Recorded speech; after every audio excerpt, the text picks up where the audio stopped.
he believed him. And so, and he believed the school staff. So he immediately said, I don't want to go home. And he hasn't been home since then. And I believe that that action from the school staff impacted where we're at today. And I feel like my son's disorder was exploited by bias and tribalism with the staff at CHS to influence their personal feelings of the situation to my son for their personal gain. They might have not had good feelings about me, or they just didn't believe me. They'd rather believe my son. And I just feel like it could have been handled differently. And I hope that my heartache is going to change the system. Thank you. Dr. Churchill, will you follow up with the last speaker? Yeah, we will. Thank you. And thank you for your comments. We now move on to Part 6, Consent Calendar. All matters listed on the consent calendar are considered by the board to be routine and will be enacted by the board in one motion. There will be no discussion on these items prior to the time the board votes on the motion unless there is a board request for one or more specific items to be removed from the consent calendar for discussion. Have any blue cards been received for this item? We do not have any blue cards. Okay, and then are there any items to be pulled by the trustees? No? May I have a motion to approve the consent calendar? So move, Pearson. Second. Moved by Pearson, second by Ward. Ms. Garcia, please call for a vote. Trustee Pearson? Yes. Trustee Ward? Yes. Trustee Verbeff? Yes. Trustee Rawlings? Yes. Motion passes 4-0. Thank you. And we now move on to Part 7, Public Hearing. Item 7.1, 2024-25, Local Control Accountability Plan, Public Hearing and Stakeholder Input. Trustees, this is a public hearing and an information discussion item. I will now hand it over to Dr. Nye. Thank you, President Rawlings, trustees, and Dr. Churchill. Prior to the final adoption, the governing board is required to hold a public hearing on the Local Control Accountability Plan to solicit public comment. Stakeholder input in Carlsbad has been extensive, and information was collected in several different formats, including consultation groups, and information was gathered from our annual survey and thought exchange. This information and feedback, along with the current priority goals and success indicators, were used to help formulate the draft LCAP plan that was presented to you on to the board on May 15th, 2024. The complete draft LCAP plan was published on our district's website on May 17th in order to collect further input and feedback regarding the draft plan. The comments received tonight during the public hearing may also be used to further refine and or enhance the LCAP prior to the board adoption on June 26, 2024. Staff also met today with several members from the County Office of Education to review our LCAP. That information from the meeting will also be incorporated into the final draft that will be presented to the board later in June. The suggestions made by the county office were not substantial in any way, and they were minor changes in language. So we'll bring those back to you at the next board meeting. And with that, I'm happy to give it back to President Rawlings. Thank you. This is the time and place designated for a public hearing pertaining to the 24-25 Local Control Accountability Plan. Have any blue cards been received? We do not have any blue cards. Thank you. Trustees, do you have any questions for staff? Trustee Verbeff. Are we required to incorporate stakeholder feedback into the LCAP? We're required to elicit feedback. We're not required to put everything that they have into the LCAP plan. We certainly take that under consideration. Other questions? Other questions? I have one. Oh, Trustee Verbeff. I just wanted to give everyone else a chance. Since the majority of the feedback requested smaller class sizes, particularly at the secondary level, did staff review any options for providing smaller class sizes? And if so, what were the reasons you did not recommend any additional reductions in class size? Yeah, as far as specific reductions to overall class size averages, I would say there's nothing in the plan that does that. However, there is, we mentioned last time, there is several $1 million in the plan specifically geared towards secondary interventions, and that's everything from additional intervention sections that's given at the secondary level to courses specifically geared towards our unduplicated students. So whether they be AVID courses or ELD sections in the secondary master schedules, those are taken into consideration, and we do look at those on a case-by-case basis every year. So that is in the plan, and I don't know if Ms. Arias has other things to add. Yeah, just to add on to that, we also kept the 4th and 5th grade class sizes at 28 to 1. Before COVID, they were at 31.3 to 1. And also, we took into consideration during staffing if there were any students with an IEP that had them in core academic classes for 50% or more of the day. We then added them into that general ed staffing allocation as well, which also helped. And then finally, as part of our collective bargaining process, as we were conferring with CUDA, we talked about making sure that that class sizes are balanced across subjects at secondary in particular, because we did definitely see that there were areas where, I'll just pick out a subject. One English class was larger and another one was smaller. On average, we were within our staffing ratio, and so we created a one-year agreement pilot program for principals to confer with their site leadership and also their department heads as they're developing the master schedule to make sure that the course load is balanced so you don't see those hotspots, and then a process to resolve that if we do have hotspots in the master schedule to either resolve that or to work with Ms. Arias and her staff to make sure that we stay within those averages. Other questions? Nope, okay. Is there any trustee discussion? Go ahead. Well, I know a lot of work has gone into this. And I thank you for that and the discussions we've had so far. I still am not comfortable with where it's at. I still don't believe it's responsive to the feedback that we've received from our community about reducing class sizes. We've had some comments come talking about not the elementary so much as our secondary, just very large class sizes for certain classes, and also the need to add more. I know you're saying that we have added additional, but I think we still need more, particularly for our secondary students. I noted it in the winter STAR testing report that there are some concerning numbers that need to be addressed, such as only 22% of our Carlsbad High School 11th graders being proficient in math. So while I think additional interventions would be more effective if used for our unduplicated students, I'm open to feedback I received at the last meeting from Trustee Pearson about providing interventions for all of our students. And I look forward to discussing some of these options in our upcoming budget discussion.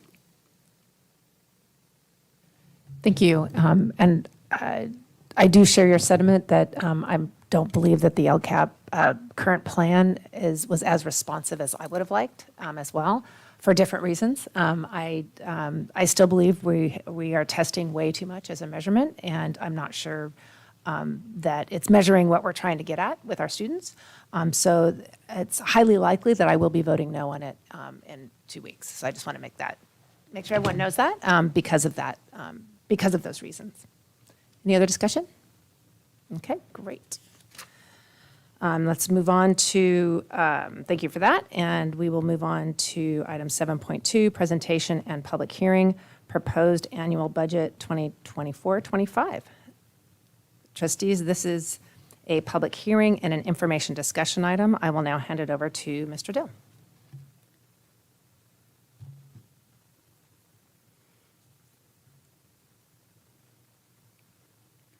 Thank you and good evening. This is the first look at the proposed budget. We will be bringing this back for approval at the next meeting, so this is an opportunity for review and for public comment.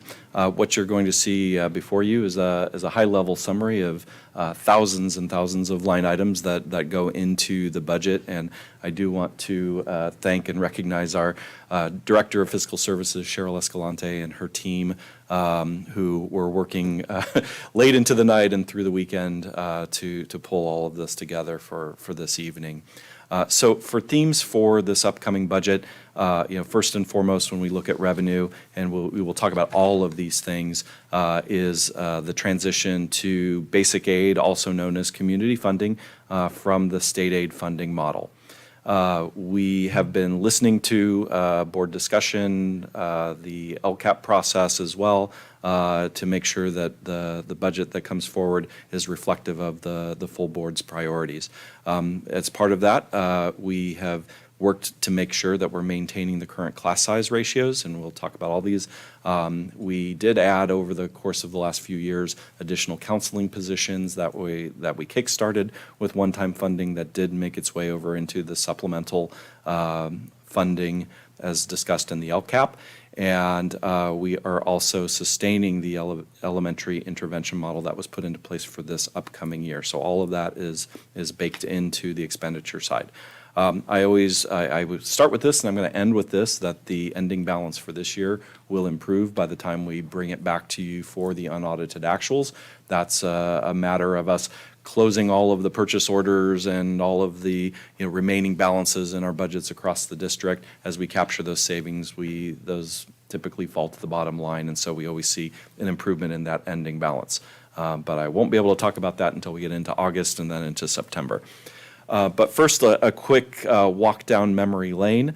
This is how the budget has evolved over the course of this current fiscal year. So this is all 23-24. I say this often when I'm doing budget presentations, but the budget is a plan, and it's based off of the information and the data that we know at the time. It's dynamic, and it will evolve as we bring the budget to you at each one of these reporting periods. And so the way we start the year, those numbers will not be exactly the same as how we end the year. And in any given year, we will always have some changes.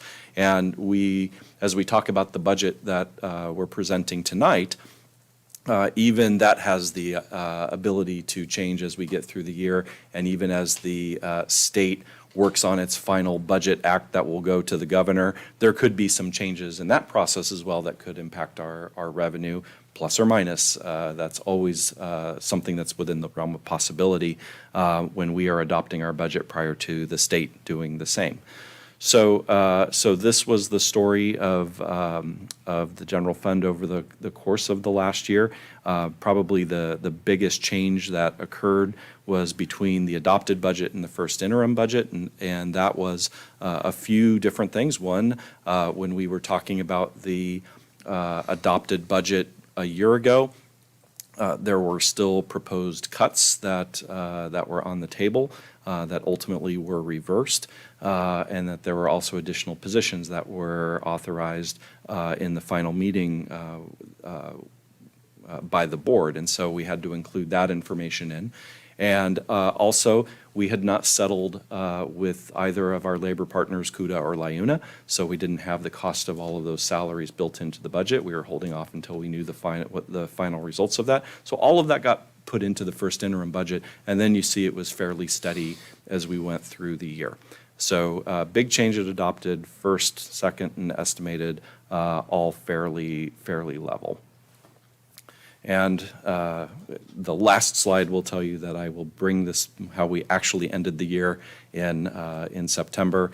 And the last thing I'll say about the budget process is it's a plan, it's a plan, it's a plan, it's a plan, and then I tell you what really happened. And so the actuals are actually the most important part.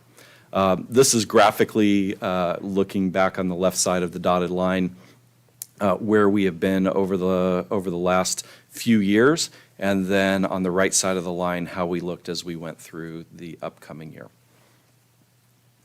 So now, getting into 24-25, the highest level summary that I have before you is the comparison of 23-24 estimated and the 24-25 proposed budget. There are some changes, and I'll walk through the specifics on revenue and expenditures. The one thing that I will point out on this slide is the change on the contributions line. So contributions are those dollars that we take from the unrestricted revenue and contribute to restricted programs when revenue is not sufficient to cover the full cost. Two big programs, special education and routine restricted maintenance. With maintenance, it's a requirement that we spend at least 3% of our budget on maintenance activities, and so that is always a transfer that happens, and it's a matter of formula to determine how much we need to contribute and set aside. On special education, that funding will vary from year to year from the state and federal government, and whatever is left over, the unrestricted general fund must contribute to make sure that we're providing all of the services that our students with disabilities require. And that's also brings in the cost of providing those services. So we will always have a contribution to special education. If special education costs one more dollar, it is going to come from the unrestricted side of the budget to make sure that we have that dollar to provide that service. So why do I point this out? The contributions line, you do see going from 30 to 32 million. That really is a factor of growth in special education expenditures for the next year. And then that plays into the net change in fund balance. So, roughly 2 million of that 3 million deficit we can tie to that growth in the estimated budget for special education. Okay, so in just comparing 23-24 to the adopted budget graphically, this is what it would look like in terms of revenue and expenditures. So, give me a few moments to talk about assumptions and how they've played out into the revenue picture. So on average daily attendance and duplicated pupil count and the local control funding formula. The local control funding formula is something that takes into account the number of students that you have by grade level and then an entitlement from the state for a dollar amount for each one of those students on average daily attendance. So we run all of that through the calculator, and it tells us what our entitlement is. The COLA that not only the statutory COLA, so what the state would be required to pass through to Proposition 98 K-14 funding is very low compared to what we've seen in the last few years, so 1.07. The average daily attendance is on a 3-year rolling average, and so it is on a gradual decline because we still have some of those years that were hold harmless years in the formula. So when we had a higher number based on our pre-pandemic enrollment compared to where we are now, so that has gradually declined. So when you have a decline in ADA and a very low COLA, that would mean less funding next year or an entitlement to less funding next year than what we have this year. But the other piece of the LCFF formula is once you get your entitlement, that's your bucket that you are entitled to. You pour in your property tax, and if you don't reach to the top of the bucket, you pour in state aid. If you pour in your property tax and it spills over, that's called excess tax. You don't get any additional state aid, and you're called a basic aid district. That is what is going to happen to Carlsbad next year. And so it's really a factor of the low COLA that does that. We have been on the edge of basic aid. This will be our third time going into basic aid as a district. And this year we were funded about 96% property tax and 4% state aid. Next year we go over the top and become a basic aid district. And as far as I can see, we will remain in that status. And that's just been looking at the out years of the projected COLAs, what our anticipated average daily attendance would be, and a somewhat moderated projection for property tax growth over the next few years. And I think I have a slide where I'll show that to you. So we'll get into that a little bit more in the next few minutes, but this is a good thing for us that we were fortunate to be almost fully funded by our property tax, because that's a stability factor for this district. Otherwise we would be looking at less funding next year than this year. Now we have slight growth in our unrestricted revenue. Federal funding and state funding, as the board knows, we have received a substantial amount of one-time revenue since 2020. All of those funds have been expended or are projected to be expended by the end of this year. So we remove those revenue sources from the revenue lines on what I'm about to show you. If there's one little bright spot on the state funding, is the state did start reimbursing for a portion of transportation costs. So since that has gone up, 6 cents of every dollar is reimbursed by the state. So we do have a slight adjustment there. And then I'll talk about STRS on behalf. It is a budget that only appears on paper. We have to show what the value of the state's contribution to STRS on behalf of our employees on our budget. And we show what looks like revenue and we show what looks like an expenditure. Those two things equal. We don't actually get the money. We don't actually make the expenditure.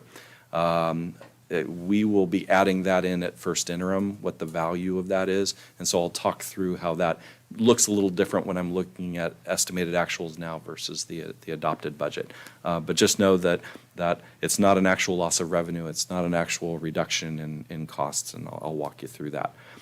Local funding. There's a big piece of our local funding is the special education funding that we receive from our special education local plan area, what's called NICSE.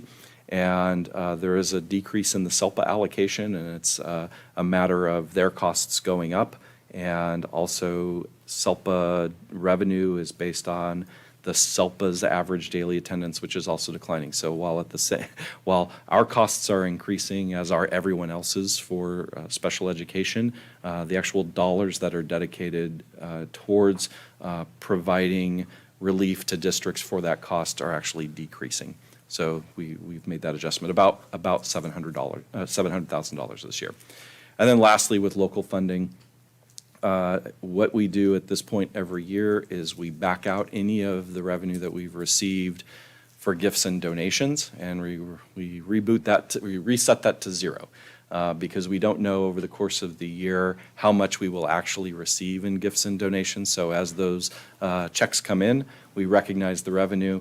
Those checks are also tied to a request to make certain expenditures. So usually you see on a dollar-for-dollar basis both revenue and expenditures going up through the year tied to this local funding. So it is always normal that we see a reduction in our local revenue when we're at the adopted budget compared to where we are in the current year. And this is what that looks like. So just to recap in terms of dollars, LCFF/property tax, the biggest piece of our revenue, which is unrestricted, you see a slight increase from this year into next year, and essentially based off of growth in property tax and some additional minimum state aid that we're able to receive, the basic aid piece of that. On federal, just a very slight adjustment there. Where you see that big drop in state, that's that STRS on behalf piece that I just spoke about. So at first interim, we'll build back in the value of the state's contribution, figure just under $7 million that will go in. So really, if you look at the difference between state last year to state this year, a drop of about $1.2 million there. And then local, that $2 million, that is the combination of the loss of SELPA revenue plus backing out gifts and donations. Facility use is another one that we back out because we don't know what people are going to rent until they rent it. So we back out all of that volatile revenue that fluctuates from year to year and is really dependent on other people coming to us at this point of the year. So perfectly normal on that last line. And so you see the overall revenue picture. This is that scenario that I spoke about with the Orange line being our property taxes, the educational protection account revenue that we get from the state, and minimum state aid that we get from the state. You can see on that middle bar for 23, 24, it says actual, should say estimated, I'm sorry. That is, you can see how close that orange line is to the top of our LCFF entitlement, just below the line. And then as we plug in our average daily attendance for next year and multiply it towards that very low COLA, you could see that would have resulted in a drop. However, because our property tax will be increasing next year, we do have a modest gain in unrestricted revenue rather than a loss. So good news there. And then again, as I look out, and the projection factors that we use, which is in the full budget report that is attached to this item, shows the projection for cost of living adjustment that we currently have from the state of California. And we do have a kind of a modest projection on property tax growth. We stay above the line. So I honestly believe that we'll stay in basic aid unless suddenly there's a gigantic turnaround in the economy and we start seeing increases in state funding like we saw in the last few years. Nobody's predicting that, so we don't build any of those kinds of predictions into our budget outlook until we actually get closer to that. So unless we have a drastic turnaround, we'll stay in this basic aid funding status, which is a good thing because, well, either way, with between LCFF and basic aid, you get whichever one gives you more money. So it's not, if we were to go back into LCFF, it wouldn't be a bad thing. It just would mean, hey, we get more out of that funding model versus this funding model. What this means is we're not going to be as reliant on fluctuations in the state's revenue picture as long as we stay in this funding model. So if we were to see a big drop in state revenue and there were cuts to state aid or to Proposition 98, we'd be largely insulated from that type of drop in state revenue because we're going to be relying on the local property tax revenue here. So if all of that ripples through the real estate market, that's an issue. But if it's just the state's problem with revenue, we've got this stability. Plus, property tax is steady and it just kind of grows incrementally year over year over year, whereas state revenues, because they're based off of income tax and sales tax and corporate tax largely, those fluctuate year to year to year to year. Going into general fund expenditure assumptions. So the first thing that we always do when we're building the budget after we settle on the number of FTE that we need is we make sure that we include all of the step and column increases for employees. So we need to take care of the staff that we have here. We also incorporate all of those benefits. If there are changes in the benefit rates, we make sure that we include all of those factors as we're building the budget out. With our certificated staff, we settled over a 2-year period, and so we know that there will be a salary schedule increase of an additional 1.5% next year, and so that's also built into our staffing costs, our certificated staffing costs. Mentioned that we're up top with that we are sustaining positions for elementary intervention teachers. I should have put counselors separately because it's not just elementary counselors that we added over the last few years, but we did add some additional FTE at the secondary level as well. And then, just as mentioned earlier in the evening, maintaining our class size ratios across grade levels. We did remove positions that were funded by one-time dollars. And then we always adjust our enrollment-driven staffing by those staffing formula ratios. So in the cases of some schools, they're going up a little. In some cases of other schools, they're going down a little bit. So, and as we go into basic aid, the first few years, it's going to be very important that we stick to that those formulas that we have until we're deep into basic aid, and then that's when we get to have fun. What do we do with all of this excess tax? But the first few years, it's a little tough, and you're just barely into basic aid. You barely look like you're out of LCFF. So, it'll be important that we take a keen look at staffing, just as we always have when we were LCFF funded as well. On classified salaries, of course, we're including the step increases, and we have built back in the cost of positions that were vacant where we might have captured savings through the year. And when I say captured savings, we captured it on the salary side, but it caused an increase on the services side if we had to go and contract out for instructional assistants to cover those vacancies. So the hope is that that the classified salaries will stay at that level, and that the services that it will lower. But as we go through the year, you might see some drop in classified salaries and increase in services as we're filling those vacancies. Books, materials, and supplies. That's another area that always has a reduction at this point of the year, and that's because of carryover budgets. So if there are dollars that are tied to donations, or that we know because we backed out donation, not only did we back out donation revenue from this year to next year, we also backed out the expenditures that were tied to donations. And so you will always see, and most of those donation checks cover materials and supplies, books of some sort. So you'll always see a reduction in books and materials and supplies when you compare the estimated budget to the adopted budget. That will grow through the year as we receive donation revenue. And also, if there's carryover from budgets, that we had an assumption that we were going to spend 100% of a budget that is entitled to be carried over. Once we close and we see, okay, there's a balance here, then that's released back to the site to say, okay, here are some dollars that you had from last year that you now are able to spend into next year. That almost always goes into books, materials, and supplies, so that budget will bump back up as we get into the year.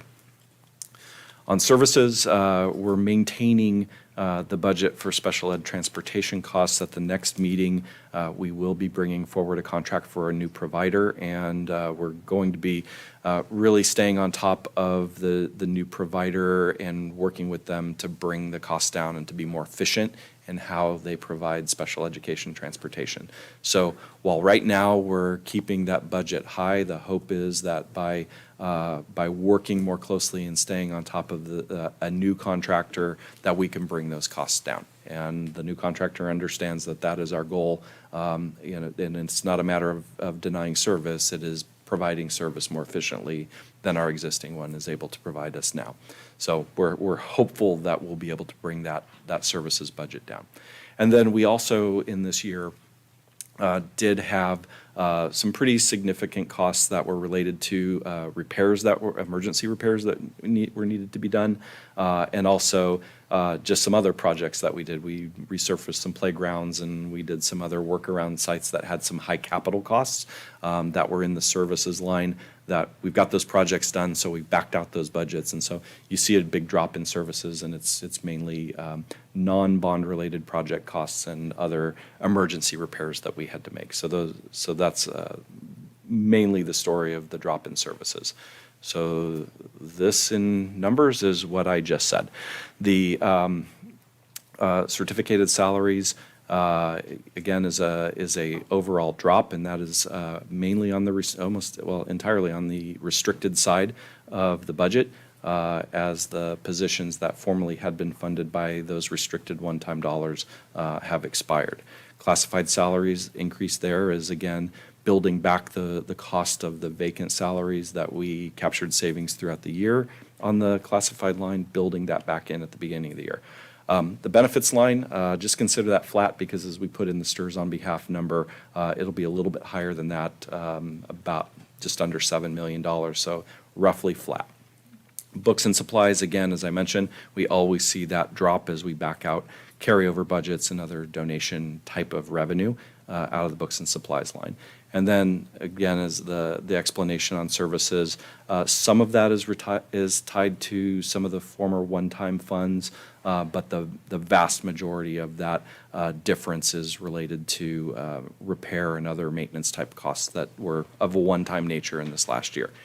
And then capital outlay is also capital costs. In this district, it's generally equipment, and we bought some vehicles this year. So we had some electric vehicles that we purchased to replace some older vehicles. And so our plan is, I think we've got enough for right now, and we can pause a year on fleet replacement. So we see a drop in the capital outlay. This is just a side-by-side of two equal pies just sliced up differently. And one on the left-hand side, it tells you how we spend the dollars or who we spend those dollars toward. So you can see certificated salaries, obviously the highest piece of the pie there, followed by classified salaries, or next in line is classified salaries. Staff would share in the benefits line. So as part of that is classified, part of that is certificated. The services piece of the pie is pretty large, and that's the one, if we can lower it, that's the one that we would look at the most to bring in costs. On the right-hand side, it's what type of activities do all of these people on the left-hand side do? And of course, the big majority is instruction, pupil services, and instruction-related services. Plant services would include utilities and the cost of our maintenance and grounds. General administration, I always like to point out, that's not just management folks, but really that's the district level support. So that's human resources and payroll and IT and all the people who are providing services that support what's going on at the school. So it's not just administrators there. Usually between 6 to 8% is what I see, and so I feel comfortable that we're right in there at 7%. On the ending balance side, we're able to meet our the minimum state and board requirements for the reserves in the upcoming and the subsequent 2 years. So we don't give you a certification at adoption, so it's not positive, qualified, or negative. That's at first interim when we do that. But if we were to present this budget at an interim, it would be a positive budget. And this will be the last time I say that we expect to have savings, which will increase the beginning balance at the beginning of the year, but that adjustment will be made in September. I did want to point out the various restricted funds. These are all of the dollars on the restricted side and the ones that have strings attached to them as opposed to our unrestricted dollars. And so we have a number of different what we would call categorical programs. And we do have assumptions to spend those dollars from this year over into next year. So these would be the anticipated ending balances of those funds. So just on a combination of dollars and pictures, what our next 3 years would look like under the current assumptions. You can see the first three unrestricted and restricted revenue compared to unrestricted and restricted expenditures and the level of the ending balance there. In the following year, we have a very modest surplus that would be projected after we go through, do all of the same exercises of including step and column, STRS, PERS, all of those types of increases, but also with additional property tax revenue, we end up with just a very slight surplus in the next year. And growing even more into next year because we don't have assumptions on adjusting staffing at all in that 26-27 year. So we kind of pull ahead in that year. But again, this is a plan based off of what we know as of today. Things can change between now and 26-27. So in 26-27, don't point back to this slide and say, but in 24 you said this. It will change. Everything changes as we go through. And if we could predict the future, we would all have different jobs. This is just a projection of what we know going forward. This was not in your board packet, but we always include this form here, which is just called the Statement of Reserves, and it just is required for us to show this to you, which we showed on the previous page. These are that we do meet our minimum 3% reserve level, and that we do not exceed the state 10% reserve cap on unassigned and unappropriated balances. So with that, I will turn it over to Trustee Rawlings for the rest of this public hearing. Great, thank you. And have we, at this time, it's designated for public hearing pertaining to the proposed annual budget, 24-25. Have any blue cards been received? We do not have any blue cards. With no blue cards, trustees, do you have any questions for staff? Trustee Pearson. I have a few questions, but let me start with the SELPA part. Are there other options? Is it getting to the point where the local SELPA is not making sense anymore? Are there other options? I wish you would have asked somebody other than me.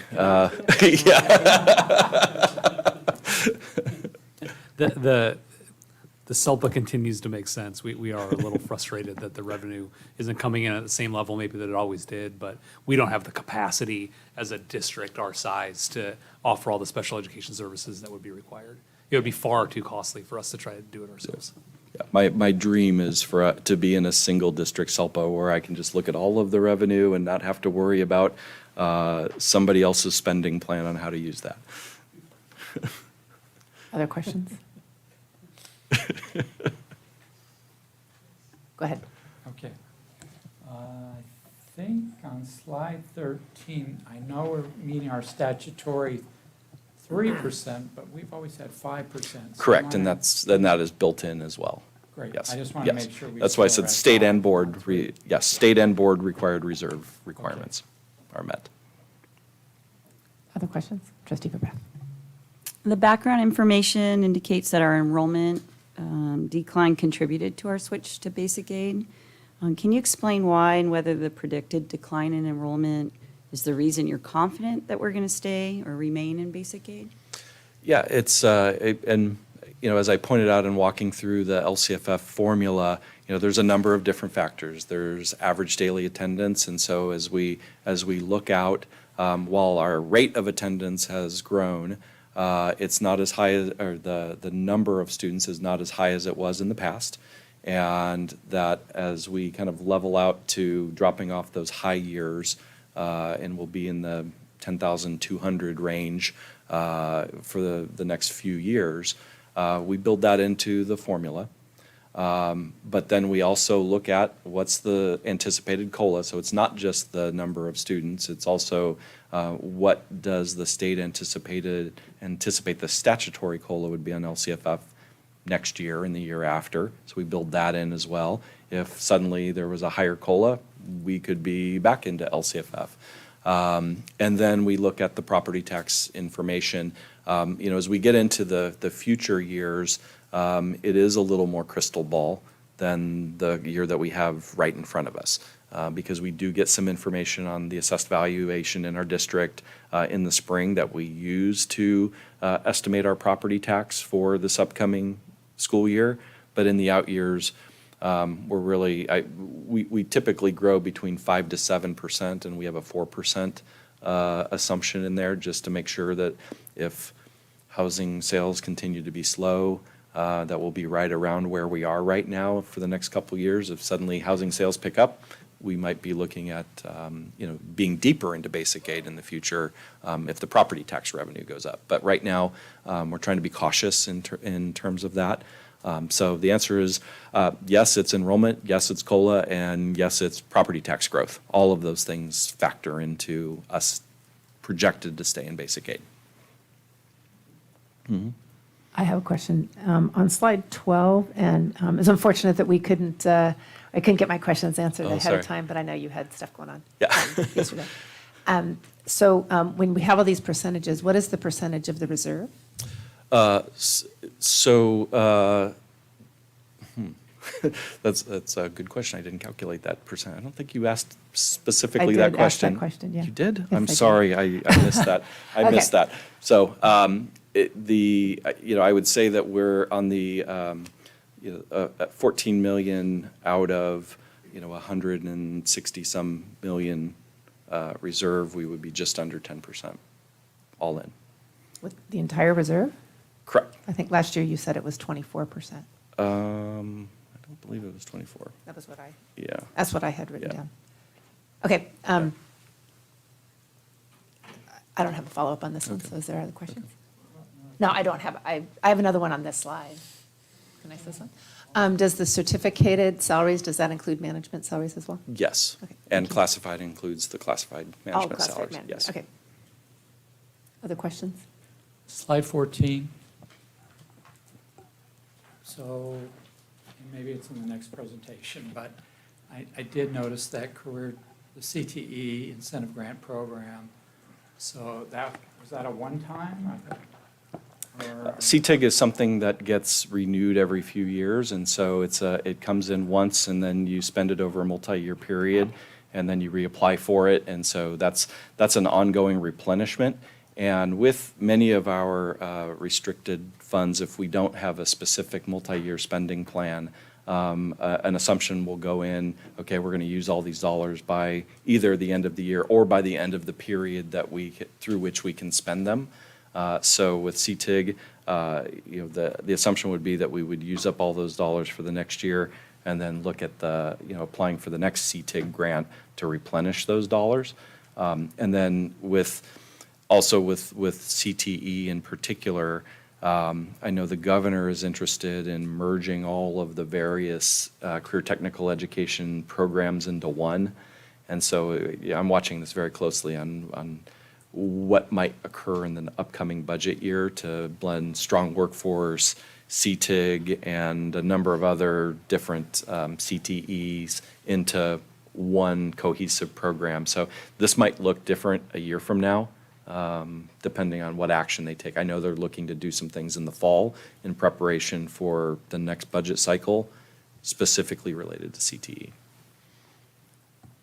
And just to follow up, and maybe it's wait till the next agenda item, is to talk about that there's continuity in our CTE's plan and strategy, just because that number is not showing in the 24-25. Right, and part of when you write a CTE grant is you have to build in sustainability into the programs, and so that is a requirement.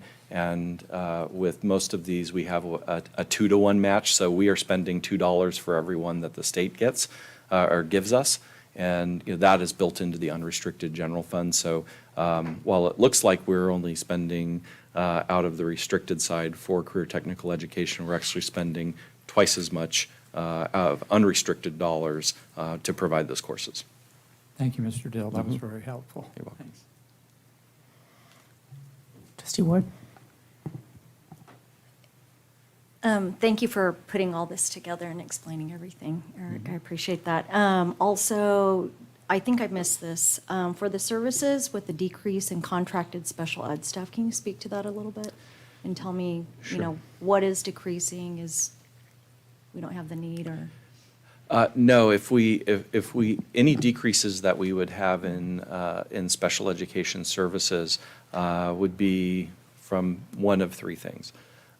With instructional assistants, it would be that we were able to fully staff with our own people, and that would show up on the classified salaries line and benefits, and not in services, because we wouldn't have to contract that out. As you know, if we have through an IEP a requirement to provide a one-to-one aid, and we do not have that person, we would be out of compliance if we didn't find somebody. And so the way to do that is to contract out until we can find our own person. So that is part of the effort of ongoing effort, is to fill those vacancies and not pay the extra cost that it takes to contract that out. So that's something that we hope will come back to the classified side, and that's the budget assumption that we have in there. The other two areas would be students that have placements at non-public schools. And that's something that's, continually they're evaluating the correct placement for a student. Is it at a non-public school?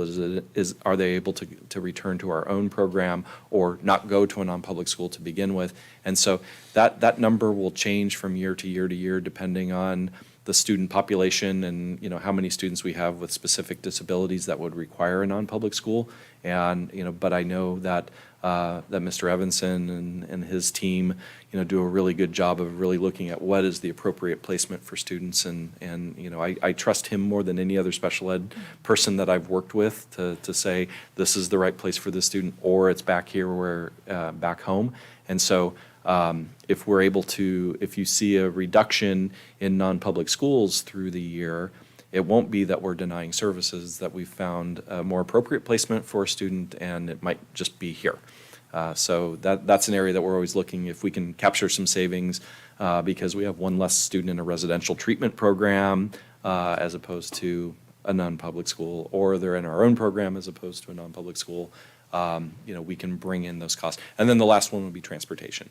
So if we're able to achieve some savings, we saw some inefficiency in the way that kids were being routed in this last year, and so we're really looking at being more efficient in that to lower that cost. But we have not lowered that budget assumption at this point, because we'll believe it when we see it. Okay, thank you. I appreciate that. Trustee Verbath. I'm looking at slide 11, proposed expenditures, and wondering if you can outline the cuts and where the cuts are coming from. Can you explain that a little bit? Yeah, so, there's a number of differences on the certificated salaries. It's, not in one place, but in many different places. On the one hand, we've built in salary increases for staff. On the other, we have also seen some retirements from people, so we've built in the savings that we would have from staff who are at the very high end of the salary schedule, who will either not be replaced or would be replaced by somebody who's much lower on the salary schedule. When we look at enrollment-based adjustments, Megan and I were looking at it, and it's between 5 and 6 FTE total across the entire district that we're looking at, just from enrollment adjustments, and that's as kids are moving into different levels with different class sizes. And so that's where you achieve 100% of the savings on a retired person, is if you have a retiree and you don't have to backfill an FTE, you get 100% of the savings of the highest paid certificated teacher that you have. And so we built in those savings as well. We did add in, of course, the additional 1 FTE per elementary school site that was provided for in discussion for the LCAP. And then we do have a number of positions that were funded, and it was about $4 million worth of salaries for staff that will no longer be paid out of the Restricted Learning Recovery Emergency Block Grant. But we're also looking to offer those folks contracts either for upcoming leaves of absences and other short-term assignments as well. And so in terms of people, we're doing a good job of bringing those folks back. But there are a number of positions that had been paid out of restricted funds that are not going forward. Other questions? I have more too. Oh, Go ahead. no, go ahead. Last year, we had a slide, I had emailed this to you too, so it was a slide that showed changes in the certificated and classified staffing. It's not in this year's presentation. Is that something you could put together? I could get that by the next. That's fine. Yeah. That's fine. Yeah, okay. Yeah, thank you. Mhm. On slide 5, I think. Let me see. Yes, slide 5.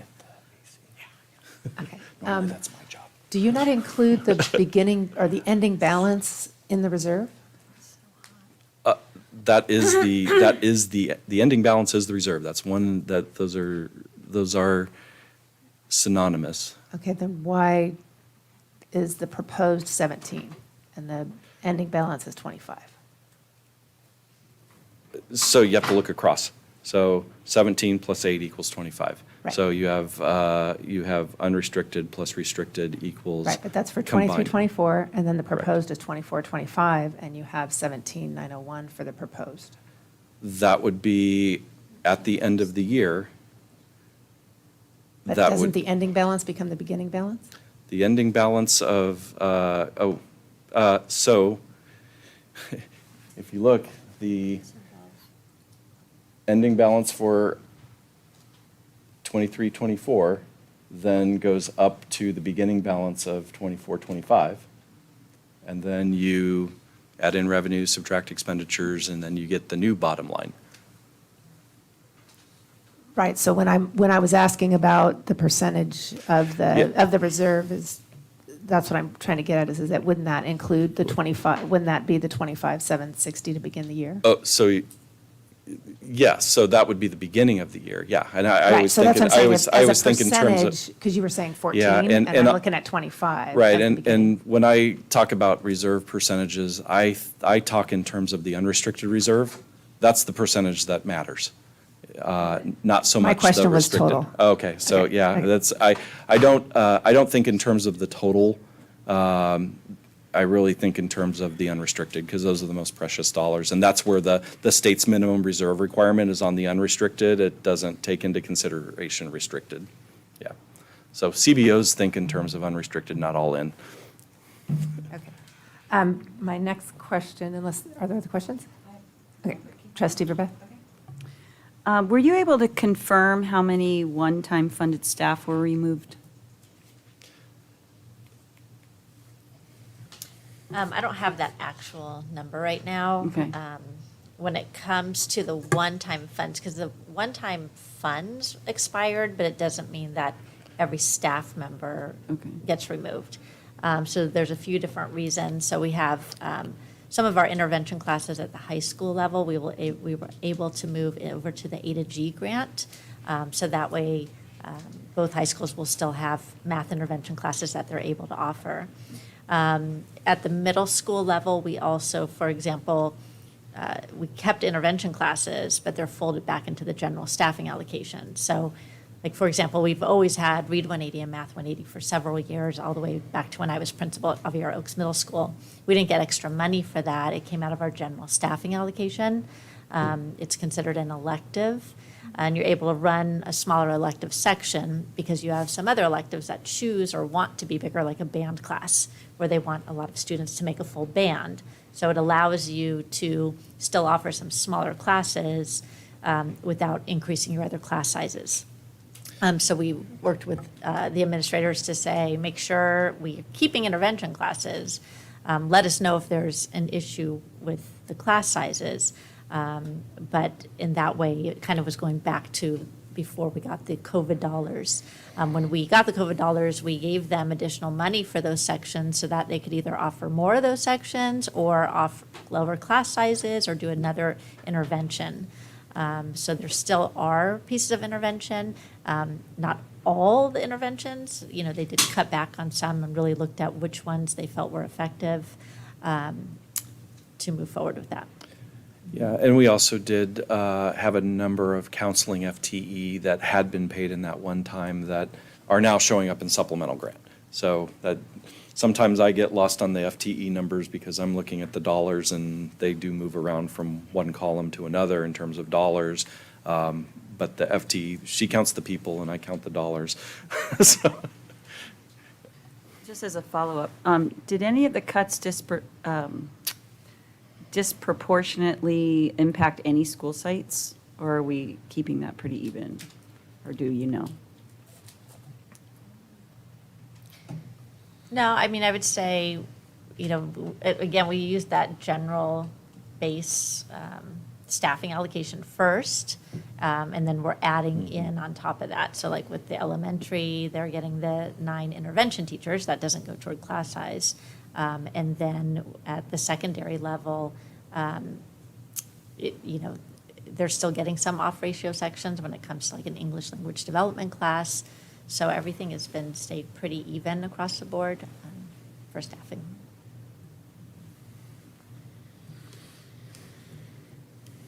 I have a question.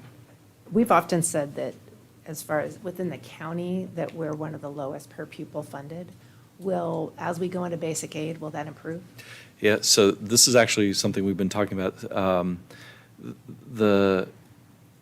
once the other districts around us have adopted their budgets, I'll be able to go in and look and see where they are. And I usually do that in July, just to see how we measure up against our neighbors. Knowing that of the 5 districts we typically compare against, which would be San Marcos Vista, Oceanside, Poway, plus us are the 5. Poway is the one where we are close to, and in one measure, we're a little bit lower funded than them. In another measure, they're a little bit higher than us, depending on which numbers we're looking at. But when we look at San Marcos Vista and Oceanside, because of their demographics, they receive much more in per pupil funding, both from state funding and all funding. So LCFF, and including the total amount, they get vastly more than we do. And at the beginning of this year, we looked at if we were to receive the same dollars per student that Vista receives, we would have another $40 million in our budget. So we're a long way away from, even though we'll be basic aid, some neighbors, Oceanside and Vista for sure, will still be higher than us, even though they're declining in revenue next year. Or I anticipate that they are. I haven't looked at their budget yet, but I think they are.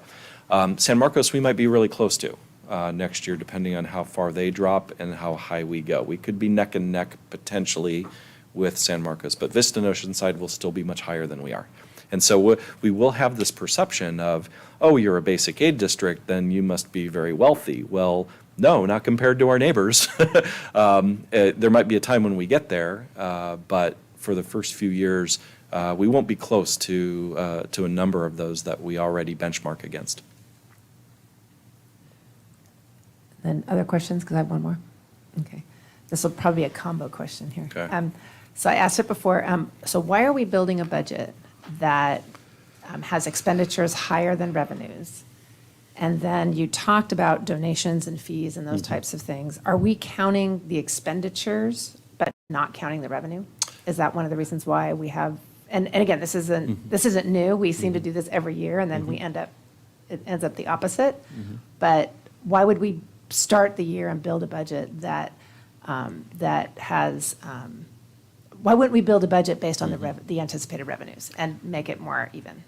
Okay, well, so really you would be looking at the restricted side or the unrestricted side on that question, because on the restricted. I'm looking at the whole thing. Yeah, So when I look at the final column, 154 million to 162 million, that's Okay. what I'm looking at. I have a combo answer to your Okay, combo very good. question. Okay, So with restricted, you often get one-time revenue that you're able to spend over a number of years. And so a great example of that would be here, where if you see just to the left of the dotted line, where revenue was much higher in 22-23, because we received 2 major grants that were one-time in nature, and we intentionally rolled those dollars into this year to the expenditure side.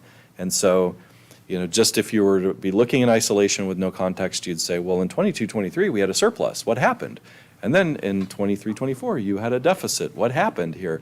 If you look at the 2 years together, they balanced out because we took money from one year with the intent to spend it into the next year. So that's why often I will say, really unrestricted, because you've got these multi-year spending plans, it's a little bit, you sometimes expect to see a deficit on the restricted side. On the unrestricted side, in a perfect world, dollars in equals dollars out every year. And it would be a flat zero amount. If we were to implement that type of budget strategy, we would have to really tighten up at the beginning of the year, what we would build in on the expenditure side, and know that often what we're bringing forward are worst case scenario situations, and first it's not just a matter of us just rolling over budgets because, hey, let's roll it over, it's easier. We actually look at every single line item, and we meet with every director and principal to question, you spent this much over the last 1, 2, 3 years in this line item, what's the appropriate budget for this, and is there a reason why it's going up and down? And when all is said and done, we pull it together. If we were to say, well, this contribution is going up by $2 million, we need to find $2 million in savings in special education to make that balance out. but we have a mandate to provide special education services. So that contribution is going to increase, and that would have to come out of the unrestricted side to say, okay, we have to lower unrestricted expenditures by 2 million because restricted costs went up by 2. There are a number of areas where we do capture savings on the natural every year. And that is what you see reflected by the time we get to the end of the year when we say, okay, we had positions that we budgeted for. The assumption going in at the very beginning of the year is we're going to be 100% staffed, and all of those people are going to stay with us through the end of the year. And if that's the case, then the number that I have for salaries is good today, because that's the assumption. Everybody's going to be here 100%. But we know through the year we do have turnover, and so we see some savings through the year. And that's natural on the salary line, where you're going to see that reduction.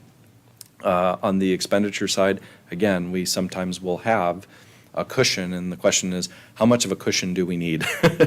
And so I think I'm not sure if I had this on the last slide, but this upcoming year, more than any, when we close the books, I really want to take a hard look at, where did we end this year compared to where are we budgeted in materials, supplies, and services.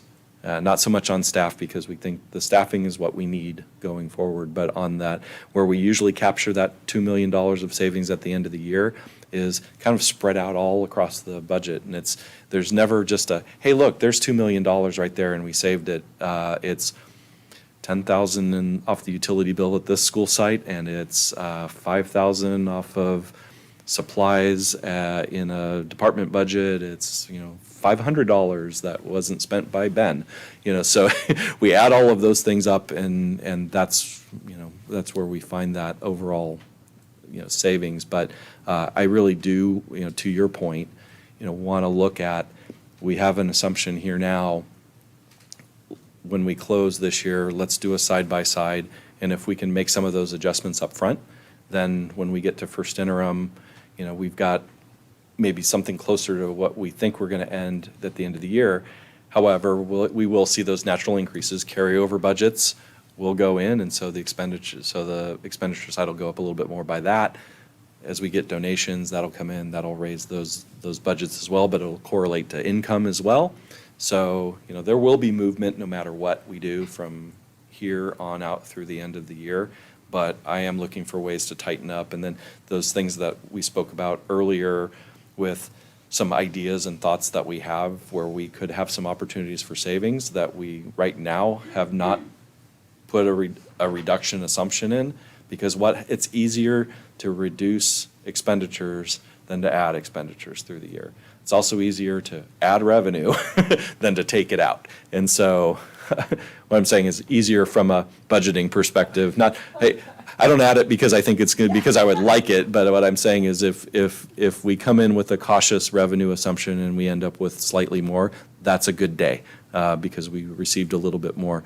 On expenditures, it's a bad day when you're increasing those budgets as well. So, we are going to look to try and pull that down to be tighter, but that was my compound answer to your compound question. Okay, so just to clarify. Yeah.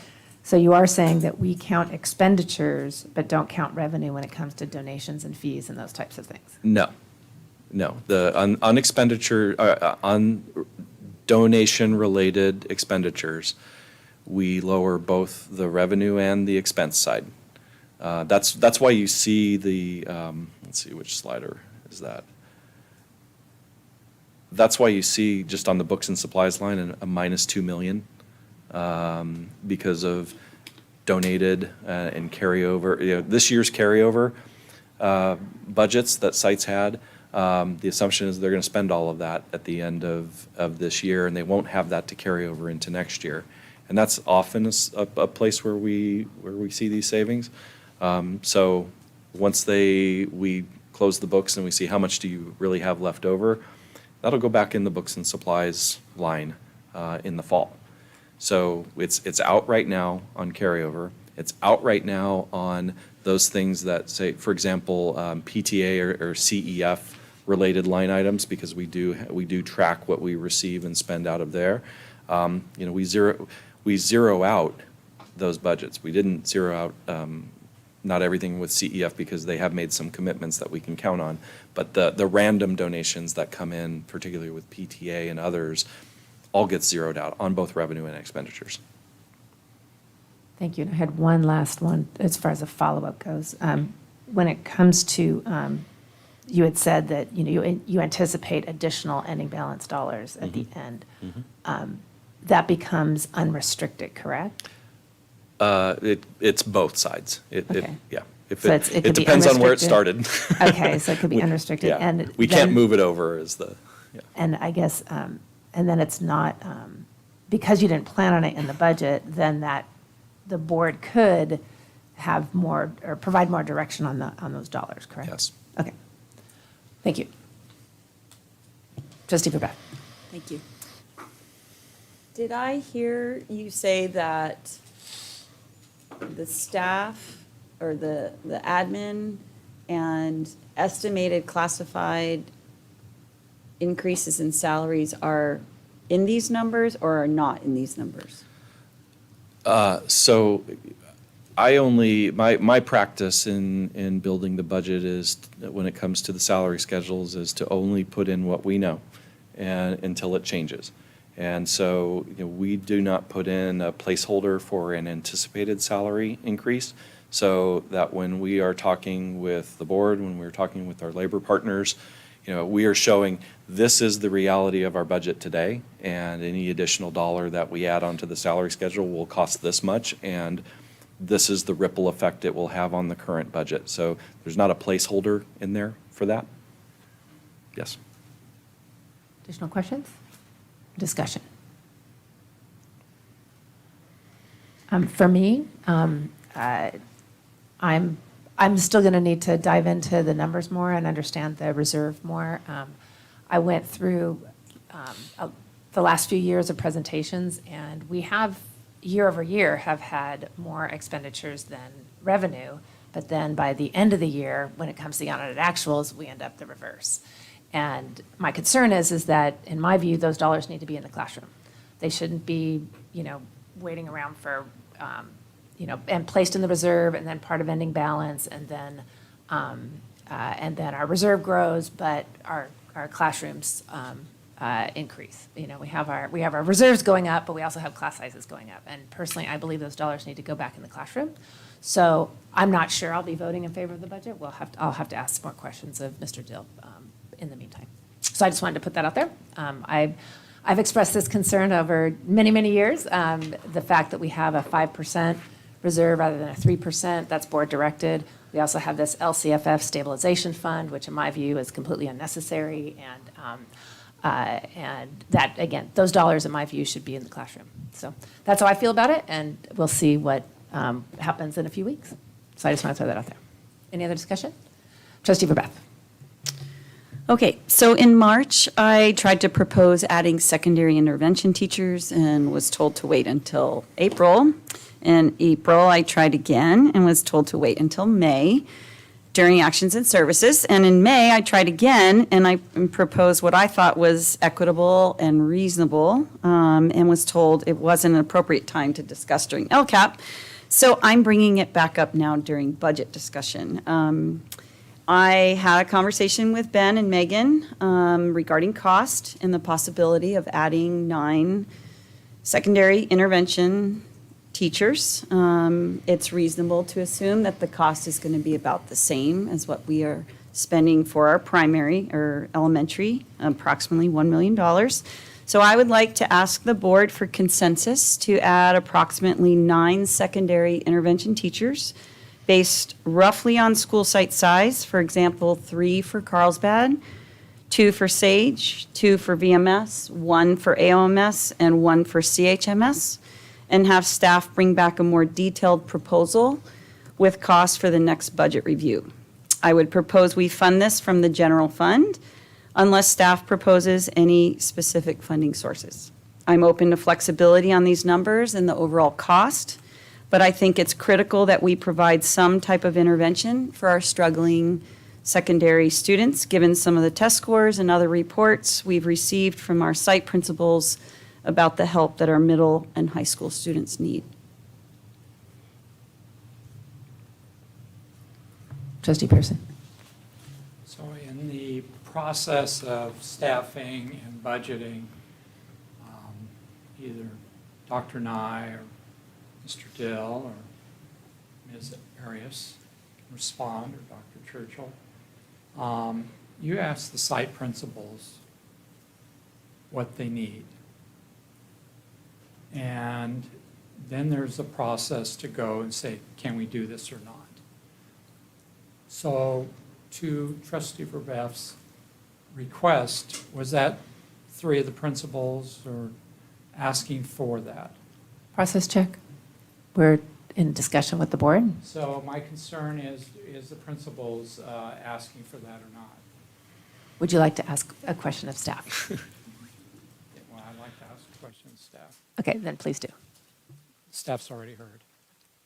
I mean, I can jump in. And the one thing, Dr. Nye, you might be able to speak to is, we haven't heard a specific request like that from staff, or from principals.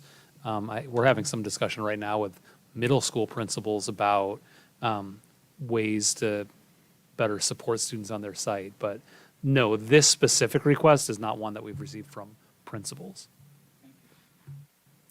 Trustee Ward.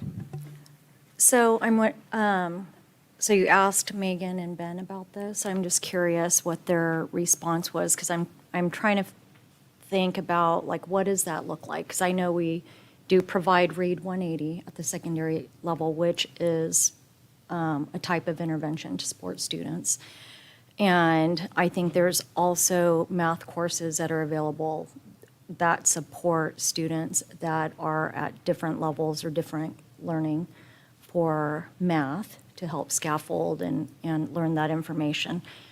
And I know it looks very different at elementary versus secondary. So like for elementary, the students are in there all day long. You have an intervention teacher that can go in and help.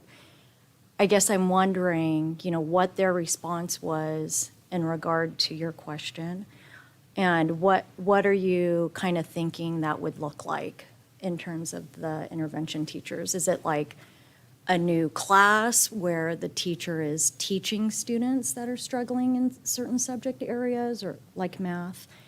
And I know this is a lot of questions, so I can follow up.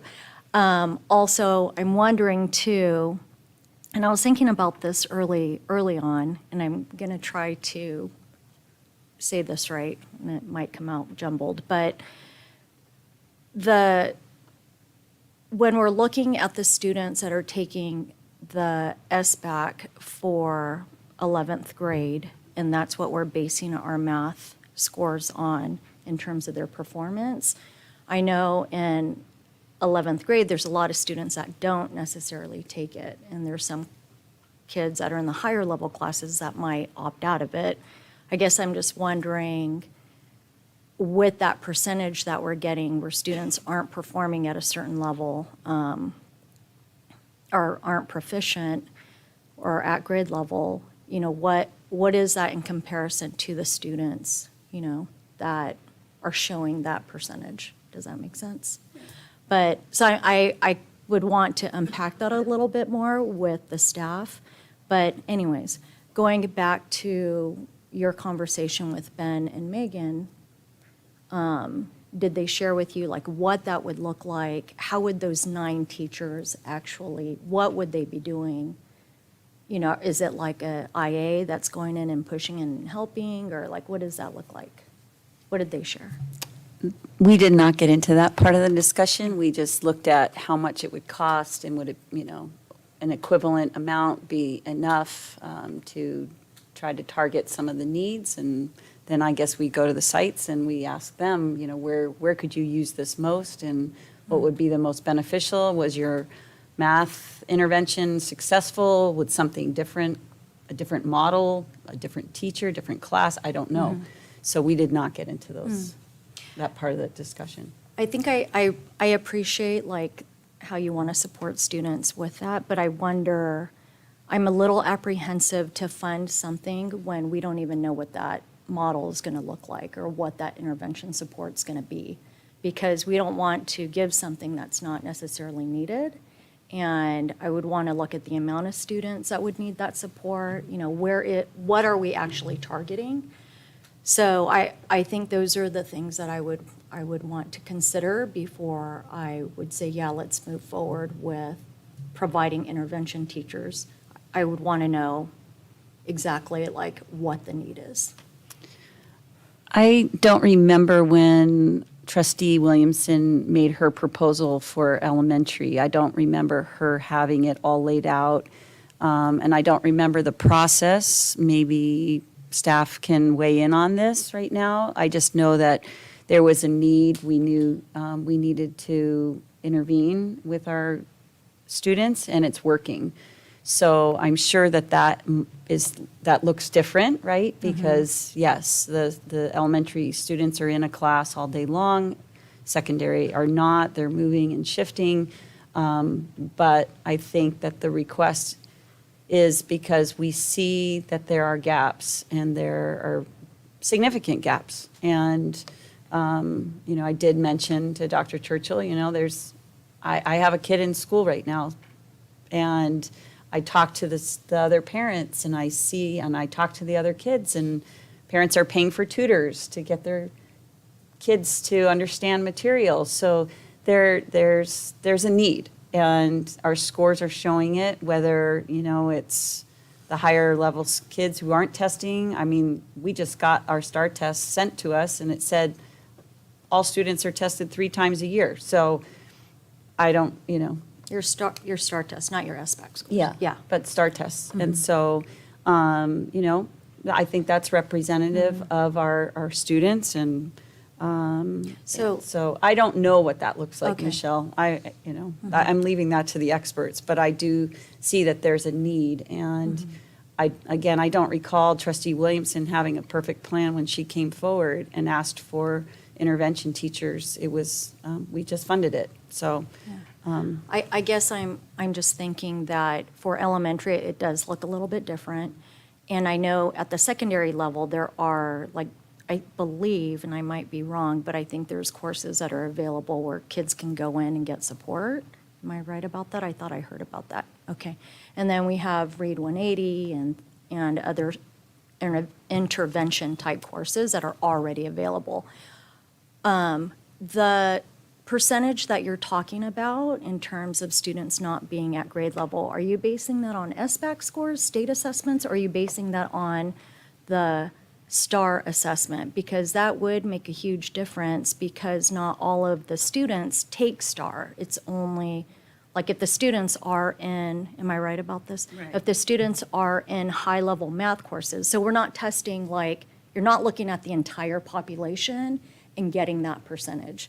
So you're actually taking a smaller percentage and you're testing there and you're getting that number that aren't at grade level. So it might not be as significant as you're thinking, but we could probably have staff kind of disaggregate that a little bit more, so we have a better sense of that. But again, I guess I'm wondering what the plan is, because we do offer different types of intervention at the secondary level already. So if we're just hiring people to hire them and we're going to say, well, where could we put them?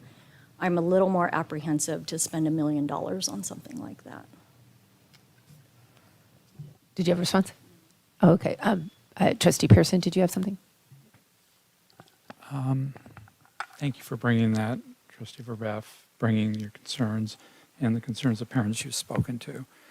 I think I'm inclined to Trustee Ward's comments that without having a direct correlation from staff that our current interventions at the high school on particular disciplines is not having the impacts that we would like to have as in recognizable in test scores, that they would come back and say, we need to alter, or we need intervention teachers, quote unquote. And I would hope at the sites that they would be saying that as well first, and it would bubble up to eventually come to us through what we usually have is from principals to directors to Dr. and I, usually something to that effect. And I would be open to see if our current strategies are not working and that our test scores are reflecting that our strategies are not working for those students and what's available to them.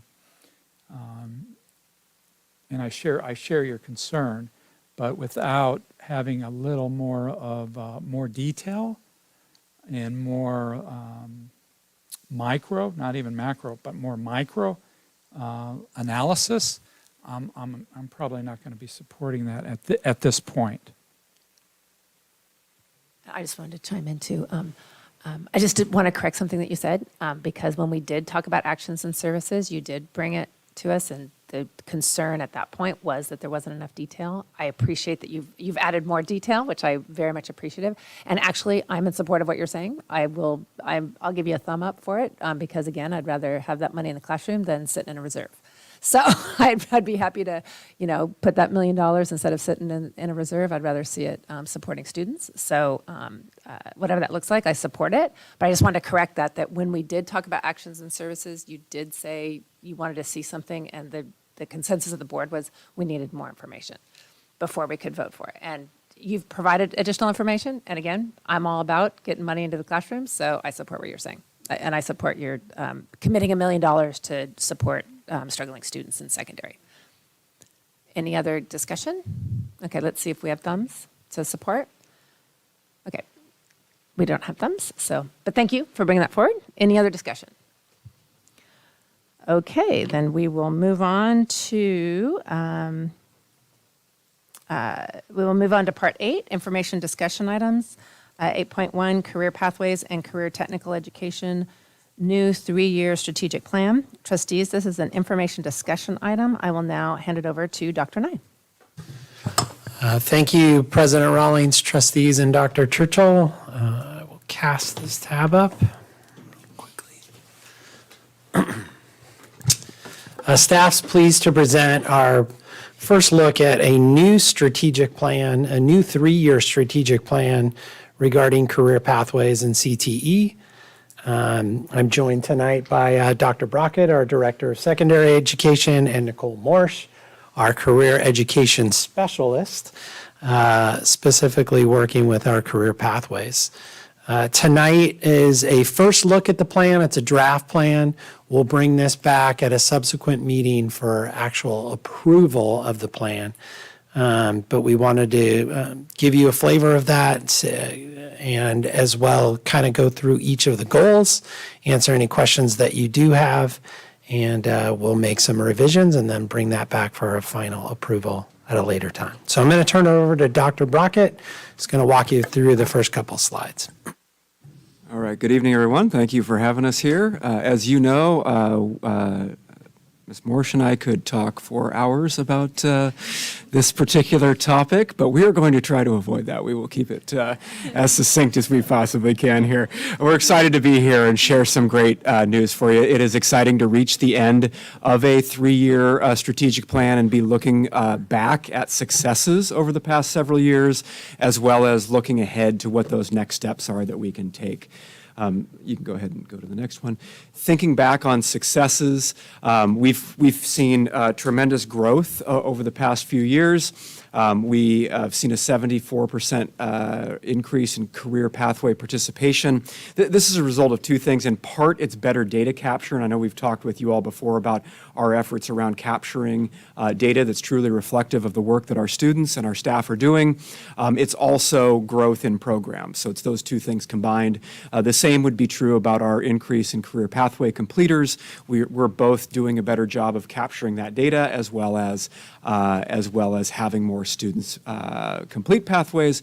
And I want to highlight, and I'll come back to it on a subsequent slide, that in the 3 years since we instituted the strategic plan, we've captured more than $2.3 million in grant funding to support career education efforts, and I'll talk about some specifics of that in a few minutes. Head forward there. I want to highlight a couple of student perspectives, incredibly important. I'll just pull a couple of key phrases out of some of the feedback that we got from our students this year in CTE pathways. The first student talked about relevant and necessary skills. The second student that we included in there talked about experiences you wouldn't learn in any other class. And the third talked about getting me on a track for my future in both college and after. And I thought that those three just brief statements there captured the essence of really what this board has sought to do and what our staff and team has sought to do in really putting some emphasis and focus on career education, career technical education for launching our students off into their futures and beyond. I'll hand off to Ms. Morse, who's going to talk about some other highlights and specific highlights over the past several years. Hi, good evening. My name's Nicole Morsch, and I'm the Career Education Specialist for Carlsbad Unified. And we have had quite a few highlights in the last 3 years, so this is just touch points of a few, but really it comes back to student success, student motivation and engagement in learning, and students having a better self-concept and student agency, better direction of what they want to do after they graduate from high school. We've seen increased work-based learning opportunities for students for all levels, elementary, middle, and high school, where they get that relevant, real, authentic learning outside of the classroom. And we've seen an increase in our early college credit opportunities. We currently have 22 courses that offer students the opportunity to take free college credit during the high school day with their high school teacher and get college units for that. So that's been a real success point for us. Next slide, please. In addition to expanding the high school programs and pathways, we have seen a growth in, as I said, the middle schools and elementary level.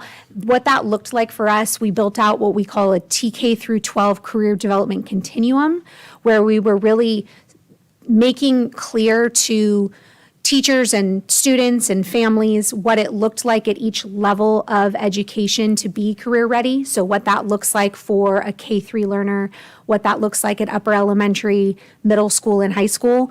And then we attached activities to each of those grade level spans where we could say, this is something that's an example of what every third grader gets, or this is an example of what every fourth grader gets, with like lists of activities that they did.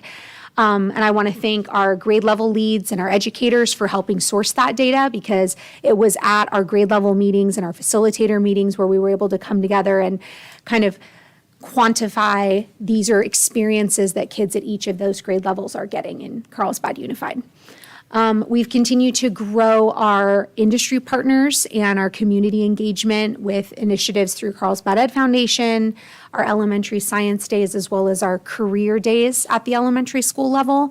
And we're looking to build in something called the California College Guidance Initiative, CCGI, which is a management system where students will have more access to things like scholarship information, work-based learning experiences, and other things that'll prepare them for life after graduation. This is just what that TK through 12 career continuum looks like. And we've seen this at previous meetings, but really the overall view is self-awareness and helping students develop a self-concept in the early years of what they're good at and what their passions are. And then as they move through TK through 12, connecting those strengths and interests to what could potentially be a career in the future. Giving them experiences in high school to connect their learning to things like internships and mentorships and opportunities to try out certain things, not just for identifying what they like, but also identifying what they don't like and ruling those things out as well. So they're just much more informed and ready for what's next when they finish high school. And the other big piece of that work is the employability skills, which we work with our County Office of Ed to identify the 6 skills at a San Diego County level that employers employers are looking for when they hire people for jobs. And so we want to make sure that our teachers at every level are aware of what those are and how they can build those into their lessons. In terms of feedback, we're very fortunate to have very engaged staff and community and industry support that's really championing a lot of this work. We have an advisory board that meets twice a year, which brings together all of our CUSD staff and teachers with local industry partners and college partners. They give us input on whether or not the pathway education that we support is in alignment with current industry standards. They also give us information on upskilling our equipment to make sure that it's matching what's needed in industry. You can see there one of our new pathway pictures reflecting our music technology pathway, and that equipment that was purchased this year with a grant was directly in alignment with what they were needing to do, needing to have to be working as a music technician in a studio. And this is a snapshot of some of our partners. This is always expanding. So I actually, as I was looking at this, was, naming off in my head the ones I need to add to this image, which is a wonderful problem to have, running out of room, right? But this reflects a really wonderful community of support, body of work. And this year, we've added new opportunities for students to go on campus tours of things like Cal State San Marcos for their financial literacy opportunities and free workshops. UCSD has partnered with us for nanotechnology in the Jacobs School of Engineering. And as I mentioned, with the Music Technology Amplified Studios here in Carlsbad is offering new opportunities for students that are seniors to do their senior project actually at their facility over the course of second semester. So those are just some examples of how we really, it takes a community to get these kids ready for life after high school. So this slide will show you why Mr. Dill and I share a desire to streamline some of the funding sources for career technical education, specifically in the state of California. We have that $2.3 million over the past 3 years has come from a variety of grant sources that we've gone. I'll highlight a couple of them. The K-12 Strong Workforce Program is a statewide program that has been in place for several years now. We this year received our third round of funding that is tied to our current strategic plan work. So that's been a big driver of some of the work that we've done, especially with our CTE pathways. We did this year receive the CTIG grant that was mentioned. I will mention, as it relates to some of that budgeting question that came up with Mr. Dill, CTIG and Strong Workforce both fund at a strange time of the year as well. So we write the grants not knowing that we're going to have them this year. They fund this year. CTIG, for example, funded this year. And then we don't, we haven't planned to spend the money this year because we were writing the grant this year as well. So there are some accounting things that happen with those as they come through as well. But we're really excited for the CTIG grant specifically. We wrote for some specific projects that I know that we've talked about before. Middle school broadcasting is one of the big pieces that was built into there. Photography at the high school level, which is not a high demand field, which makes it a little bit harder to fund with some of our grant sources. So we've got some specialized things that are in there. I wanted to talk about the Golden State Pathways program, which is a relatively new grant program. We applied this year for a planning grant in collaboration with the Learner-Centered Collaborative and Educators Rising to outside organizations that support educator development. We just got word a couple weeks ago that we received $200,000 in funding for a planning grant to work on planning for education pathways, which would build out a more robust education pathway at Carlsbad High School, where we do currently have child development, as well as to plan for an education pathway at Sage Creek High School. And then I'm also excited to share an enhanced collaboration in the CTE and career ed realm with the Carlsbad Educational Foundation. Their board has been interested in moving a little more into career education beyond some of the programs that have been supported at the elementary level. We've just worked with them to approve a grant to fund a position that will help us continue to build capacity at the secondary level around career career chats, employability skills workshops, some of our early college credit work, and work-based learning work. So we're really excited about that partnership, and really we're going to talk more with CEF about that being a first step in expanding their footprint in supporting our work specific to career education in CUSD. So I'm really excited about that. I also want to highlight, Mr. Dill mentioned the general fund. Many of these grants, especially those state grants like Strong Workforce, CTIG, require matching funds. So we are putting in a lot of general fund money into the staffing, materials, supplies, et cetera, to help support our programs as well, oftentimes as a requirement as well to go seek these grants out. Before I get to the folks that are listed on here, I do want to acknowledge some folks here, but I want to start by acknowledging the woman at the other end of the table here, Assistant Superintendent Arias, who really was the person who laid the groundwork and the foundation for the first iteration of the strategic plan, working with Ms. Morsch to develop that out and what that would look like when she was in my position. So as I came into this position and supporting this work was handed off a really great foundation and game plan for what we wanted to do moving forward. You all know by now Nicole's passion and the energy and effort that she puts into this work. And honestly, absolutely 100% agree. We couldn't do the things that we do without her. And when I talk about continuing to build capacity, that's one of the things is that Nicole is doing a ton of work out there in a lot of different directions. We've got to continue to build out our team in order to help support that. Emily Smith is our administrative assistant in the office here who handles a lot of our grant reporting work. Emily's amazing. And then at the bottom, I want to acknowledge that none of this happens without teachers, counselors, administrators, guidance techs, community liaisons, other staff, our industry partners, our post-secondary partners at Miracosta, Cal State San Marcos, Palomar College. It's truly a real team effort to bring a lot of people to the table to do a lot of great work for our students. And I would be remiss if I didn't mention Julie Munrath, a specific staff member here who's one of our data administrators, who works really hard with us on trying to get that data aligned, which is an ongoing and seemingly never-ending effort, much to all of our chagrin, but we're continuing to work on that to make sure that we're really capturing all the great work that's being done.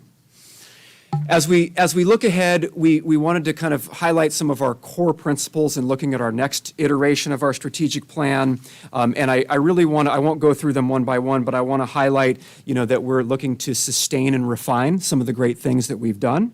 And we're looking to grow and expand within, our capacity and continuing to build that capacity and what that looks like as we move forward. So that's really our goal. We felt like we were on a very positive trajectory, and we want to keep that trajectory moving forward in a lot of ways by not reinventing the wheel, but taking next logical steps forward in our growth. And so I'll hand off to, goals before I hand off to Nicole. We're going to go through those. Yeah, you can go on to the next one.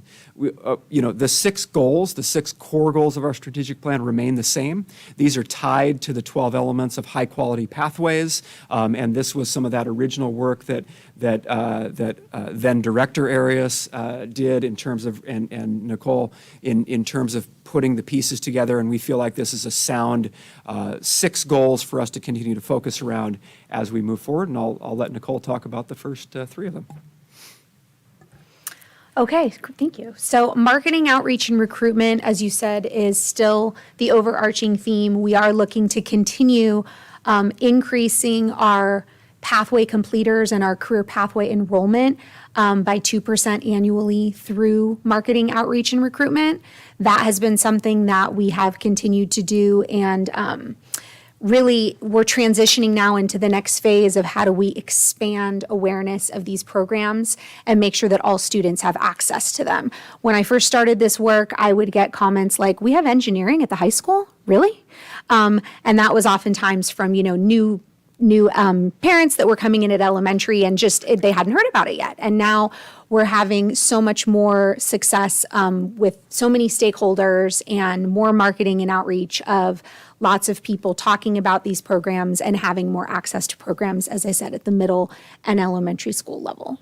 Next slide, please. The second phase or second part of those sub-goals under marketing outreach and recruitment involve getting opportunities to have students give feedback. And that's been one of the most rewarding things that I get to do at this time of year when we're aggregating data, as Dr. Brockett said, and I'm reading student feedback from students that have participated in these programs.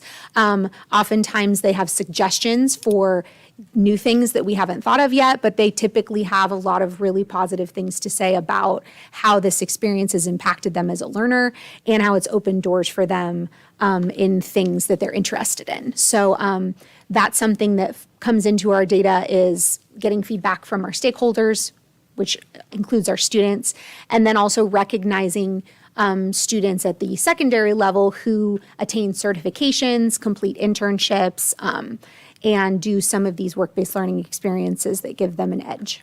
Next slide, please. In terms of goal 2, this is a college and career pathway development goal specifically for secondary, so looking at our CTE pathways. We have 100% completion of pathway evaluation annually to align with, as we mentioned, our 12 essential elements of a high-quality pathway. We ask our teachers to come in 3 times throughout the school year and work collaboratively with other teachers and with their industry partners to make sure that they're hitting all the elements of a high-quality pathway, and they're doing a lot of reflection on how they can add additional things to their pathway or their body of work. And we're looking for always opportunities to find ways to evaluate, should we have new pathways? What does the labor market information indicate? What does the student level of interest indicate? And then how do we support growth of new pathways with, teachers and staff and awareness at the secondary level? Next slide, please.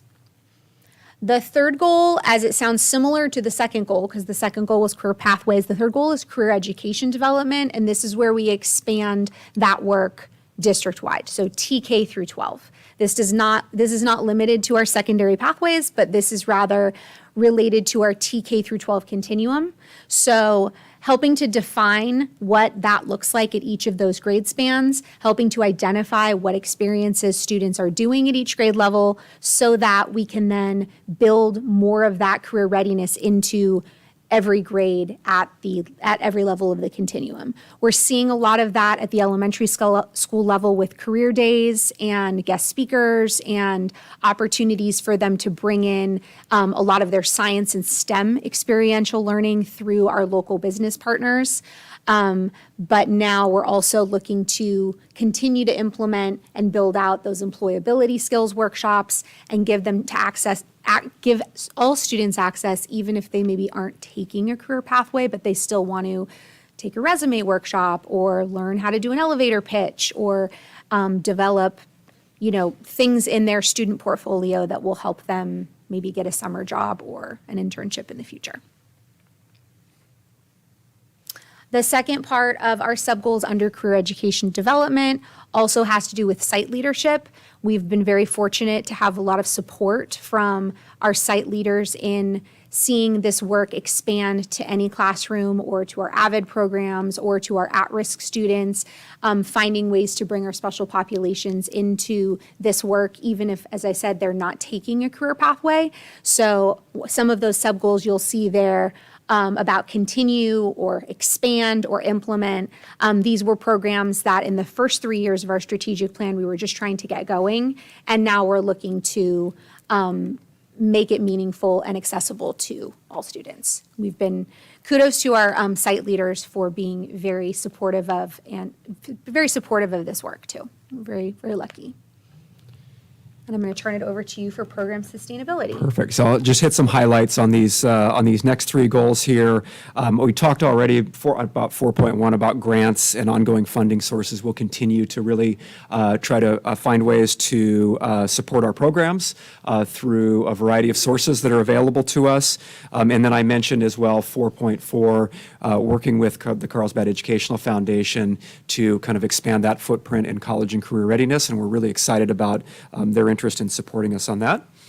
We'll go to the next one there. We talked a little bit about kind of expanding our capacity as well and refining what we do. So we do have a career education program staffing plan that we really was kind of developed a couple years ago as a beginning stage, and we need to go back to look at that. And one of the things, as Ms. Morse mentioned, we want to go back and work with our site leaders and build out capacity at the site for sustainability purposes to make sure that what we're talking about on that TK12 is really sustainable and a part of what happens at our school. So that is one piece that we want to focus on moving forward. Under Goal 5, high-quality integrated curriculum, we can actually go to the next one there. The two pieces that I really wanted to highlight was collaboration opportunities with community colleges. That's been an area of focus. We want to continue to work with our community college partners for building those pathways beyond high school, as well as with early college credit opportunities for our students and expanding those opportunities, which are fantastic for our high school students. So we'll continue to focus on that work.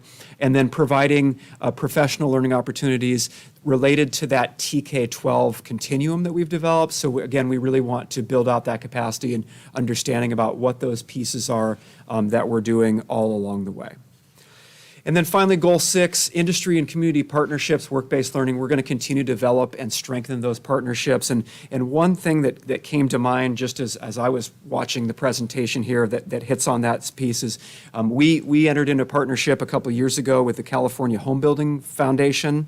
And what they did is they came in and supported our work in expanding our wood shop classes into a true building and construction pathway, which is a high demand field in our region. That developed into this year a new cross-age internship opportunity where we had high school students go work with our middle school students at the building construction introduction class at Aviar Oaks Middle School. And Andy Tanner, our high school building construction teacher, was our CBAD Awards recipient for Teacher of the Year this year, which is awesome, yeah. And it's so rewarding, as we close out this conversation here, it's so rewarding to see the way those pieces all come together with working with industry partners, finding a teacher who wants to get on board and do it, finding those opportunities for students to grow and engage. And that's really, it's not always like linear how these things work, but it's a great example of a program that we were able to take on and really kind of build out in a more robust way to provide great opportunities for our students. And we're excited to continue that work as we move forward. With that, I won't touch on these last couple there. I'll hand back off to Dr. Nye to wrap us up here.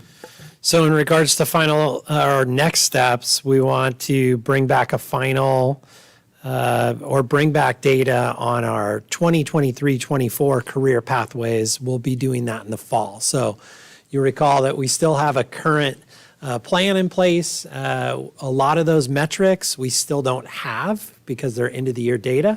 So we'll be bringing that back probably around September and giving you an update on closing out that 3-year strategic plan.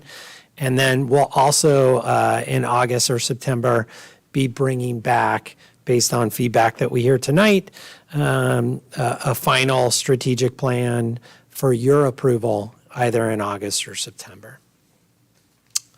So with that, I'll turn it back over to President Rawlings for public comment. Thank you. And this is the time for public comment. Have any blue cards been received? We have one blue card. Thank you. When I call your name, please come to the podium, state your name, and indicate whether or not you live within the boundaries of the school district. You will still have 3 minutes. We will, the timer on the screen, and your mic will be muted when your time has expired. The first speaker is Shauna Hurst. Good evening, Shauna Hurst. I do reside in the district, and of course I have to speak because I love Nicole Morsch. But I also, this just happened organically on Monday. My husband came home from work, and I said, "Oh, how was work?" And he was telling me, and it's summer because he's an orthodontist, Dr. Brent Hurst, and I said, "Oh, did you hire a summer helper?" And he said, "Well, actually, I hired that person that you sent me the resume, who sent me the resume from Nicole Morsch." So I just wanted to have that's a success story of just because Nicole and we go to a lot of meetings together, there's a student that was a transfer student into our district from another district that had a career pathways of dental, something or other, I can't remember. And we don't have that program, and she wanted to reach out. And so, but I also have to say kudos to my husband who went, I think, above and beyond, and I know it's not about him, but he does let me come to all these meetings and all the PTA things, is not only did he hire her for the summer, I think she just graduated, but he's obviously an orthodontist. He has set up opportunities for her to go visit other specialists in the community. So she has several days that she's going to shadow general dentists and a pediatric dentist and someone else. So I just really say, like, these, when you look at little community partners, there's so many different ways. I know there's lots of potential for growth, but there's only one Nicole and only 24 hours a day. And I'm also really passionate about some of these soft skills. And I saw this the other day, that they surveyed 800 employees, and this is the soft skills that we need to teach our kids.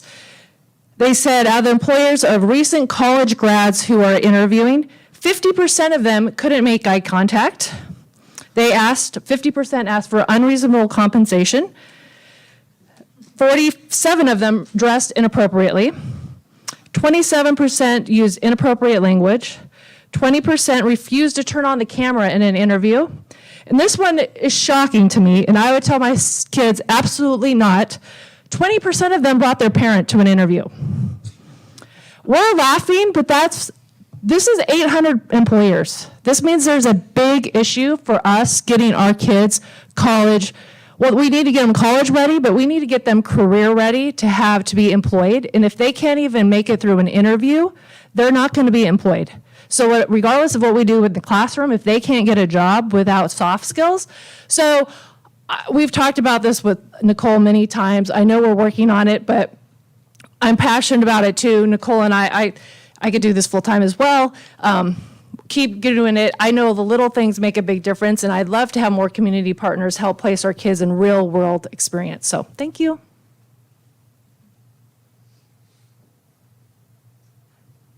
Thank you, and we only have one blue card. Correct, okay, very good. Okay, trustees, do you have any questions for staff? Trustee Verbeff. Thank you for that presentation, and I have 2 children who've benefited from this program, so this pathway, and I appreciate it. How many students do we have approximately that have accessed this career pathway? Approximately. Well, so at the participant level, we're looking at middle and high school students because we do have, At the middle school and high school level, we track participants because we have CTE certified teachers at the middle and high school. So right now, our soft data, don't fact check me on this, but it's pretty valid. For the current numbers are a little over 3,000 participants in pathways from this year, 3,089. And that was at the middle and high school level. And as far as completers, that's only at the high school level, and that's the data that we'll have for you in August because we're tabulating that on individual student records as grades have now just come in. Sure. Trustee Pearson?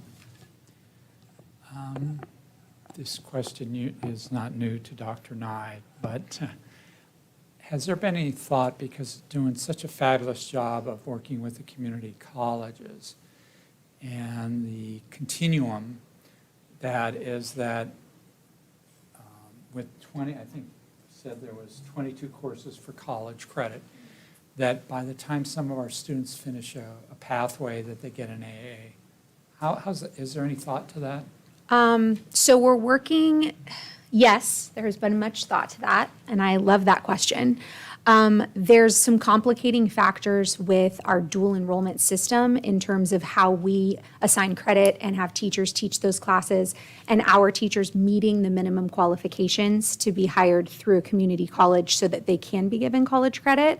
But we are actually in the process of working with our business pathway to, because we already have 2 classes that receive early college credit and we're looking to add a third, we're in conversations with MiraCosta to look at possibly getting students the opportunity to have a business certificate by the time they graduate from high school, if we can get one more class dual enrolled. So there are some ways that you can get creative with maybe having seniors that are interested taking a class online with a college professor to have that happen. But we don't currently have an AA certificate through the high school. Trustee Ward? I love this presentation. This just brings such a big smile to my face. So thank you so much for sharing this tonight. I am curious, though, if you could just explain to me so I can kind of visualize, what does it look like for a TK-12 career development continuum? Like, what does that look like from TK to 12? You know, I'm for like Project Lead the Way, I know what that looks like as engineering progresses. But what does that look like for career development for TK to 12? Yeah, it's a great question, and that's part of the scope and sequence that's being built out right now, right? So the Right. continuum really talks about kind of starting with that early self-awareness and career awareness, like, you know, the example I use at the kindergarten or TK levels, who are the people in my neighborhood? What do they do? We go to the fire station. We learn those things. I walked into a TK class, I think earlier this year, and they do the store, you know, and there's a student that's the cashier, and then students come with money. That's TK career development, right? Is thinking about how do we interact with people? What are those skills that we use, and how do we grow that from there? And then, you know, as it expands from there, then we want to get into those deeper levels of, you know, really career exploration, those like more hands-on work-based learning opportunities we continue on. So part of what we hope to build out in that scope and sequence as we refine that is, what are those key things that take place at each one of those levels? So we can look at it and say, we know that our TK students in Carlsbad USD get X, Y, and Z, and our fourth graders get X, Y, and Z. And then as they go into the secondary level, their opportunities expand, but we also have, you know, their elective opportunities expand, but we also have, you know, these opportunities available for all students as we move forward. So I think that's, I hope that touches on it. I don't know if Nicole has more to add to that, but that's kind of what we envision moving forward. Okay, so what I'm hearing you say is, at the primary level, it's more exposure to these different careers. And as they get older, it narrows down, like, oh, remember when you had reached out to your community and you saw the police station, the fire station, a restaurant, and then you give those actual hands-on opportunities more at the older level, like you can be a Right. cook, a Right. chef. And even within the, you know, even within the pathways, I think, you know, Nicole can share a little bit about the computer science visit, where we have kids that are in the computer science pathway and got to see jobs that they had no idea existed within computer science. Oh, okay, that's great, thank you. Other questions? Trustee Pearson? I'm not sure who this question's for, but on the data gathering, is there any consideration or any conversations about post-high school tracking? So someone has been on a career path, let's just say business, and they want to continue on post-high school, that you're gathering the data and say, oh, look, they actually did go into business, or they became a business major, or, you know, they're an entrepreneur now. We do an annual postgraduate survey, and as you can imagine, that's an area for growth. Getting feedback from students that are no longer with us presents certain challenges. So we do that on an annual basis, and we recognize that we have a need to continue to grow that, and so that's one of the things that we do want to. I would agree. We want to learn more about how they're continuing on. We do get some feedback in terms of those that go to MiraCosta and whether they continue on a pathway at MiraCosta. So we work with them, and sometimes on, you know, strategies to how to get more students involved and to continue on. But that's definitely an area for growth with us in terms of our data collection.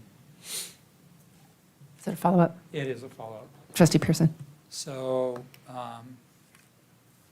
has there been any thought to incenting post-high school if they provide the data with some of our partners out there, that they would provide something to them if they provide the data. Is there any thought? We haven't talked about that, but I'm going to jot it down because it's not a bad idea. I'll do anything to try to get, more complete feedback on some of those items.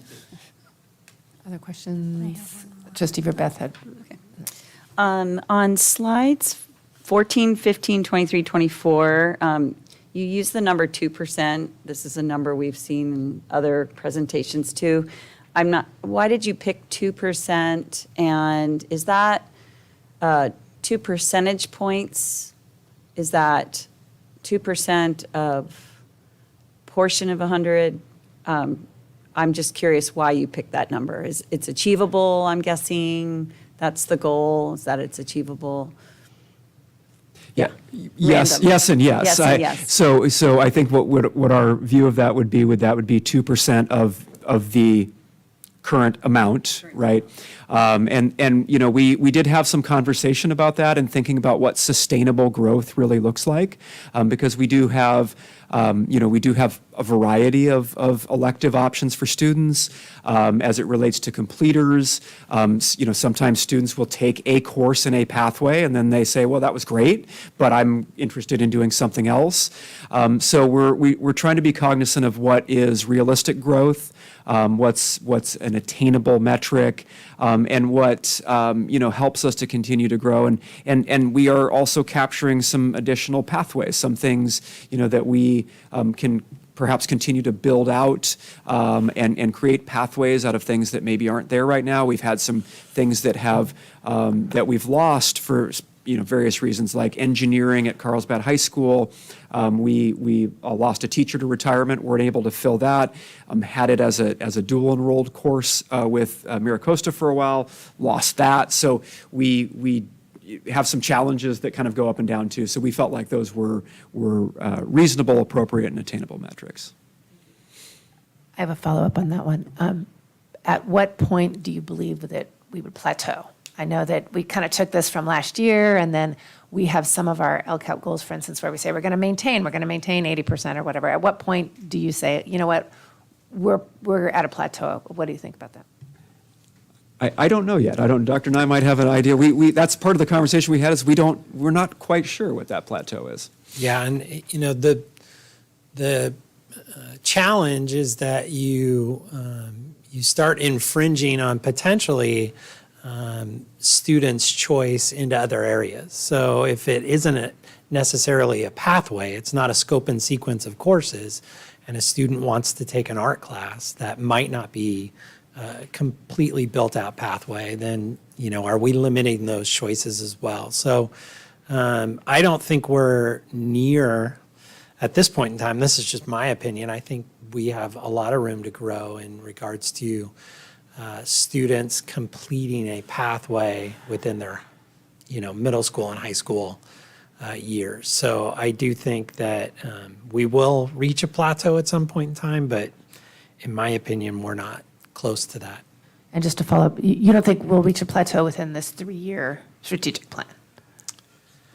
It's a good question. I'd have to go back and see where we started. I want to say we started around 50% of our students completing a pathway, but because of the work that's been done by Nicole and Dr. Brockett and previously by Mrs. Arias, really refining those pathways, offering new things, identifying new pathways, we're able to capture more.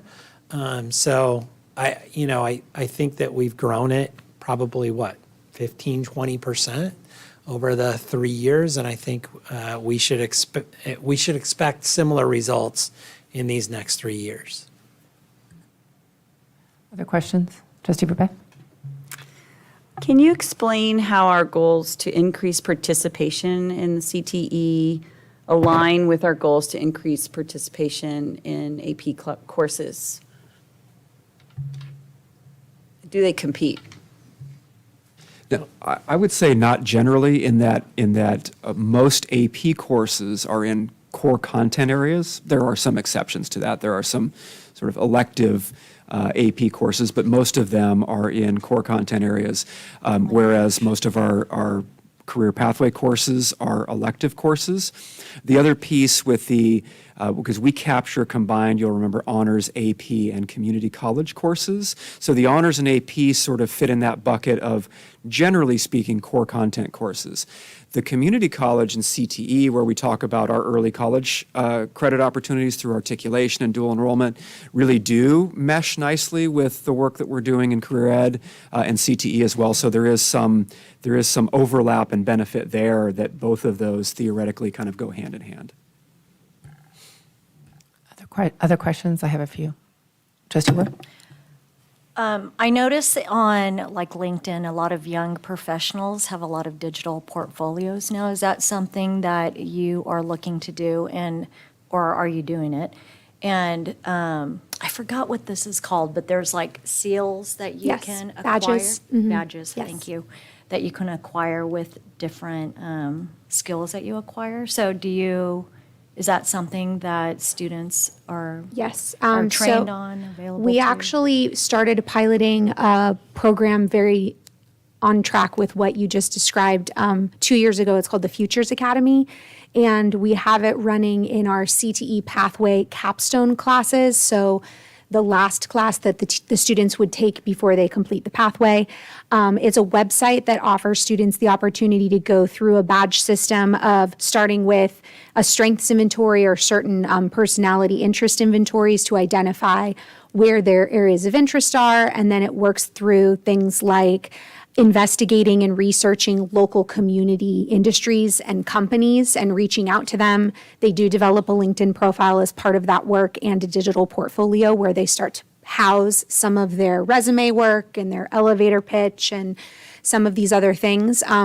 We are still building out kind of extensions of that, but just as a concrete example of that, I was privileged enough to sit at CVA last week for some of the senior, exit interviews of sharing their digital portfolios.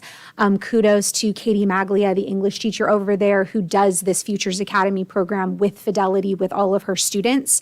And watching some of those students share their portfolios, and they had to include 3 artifacts.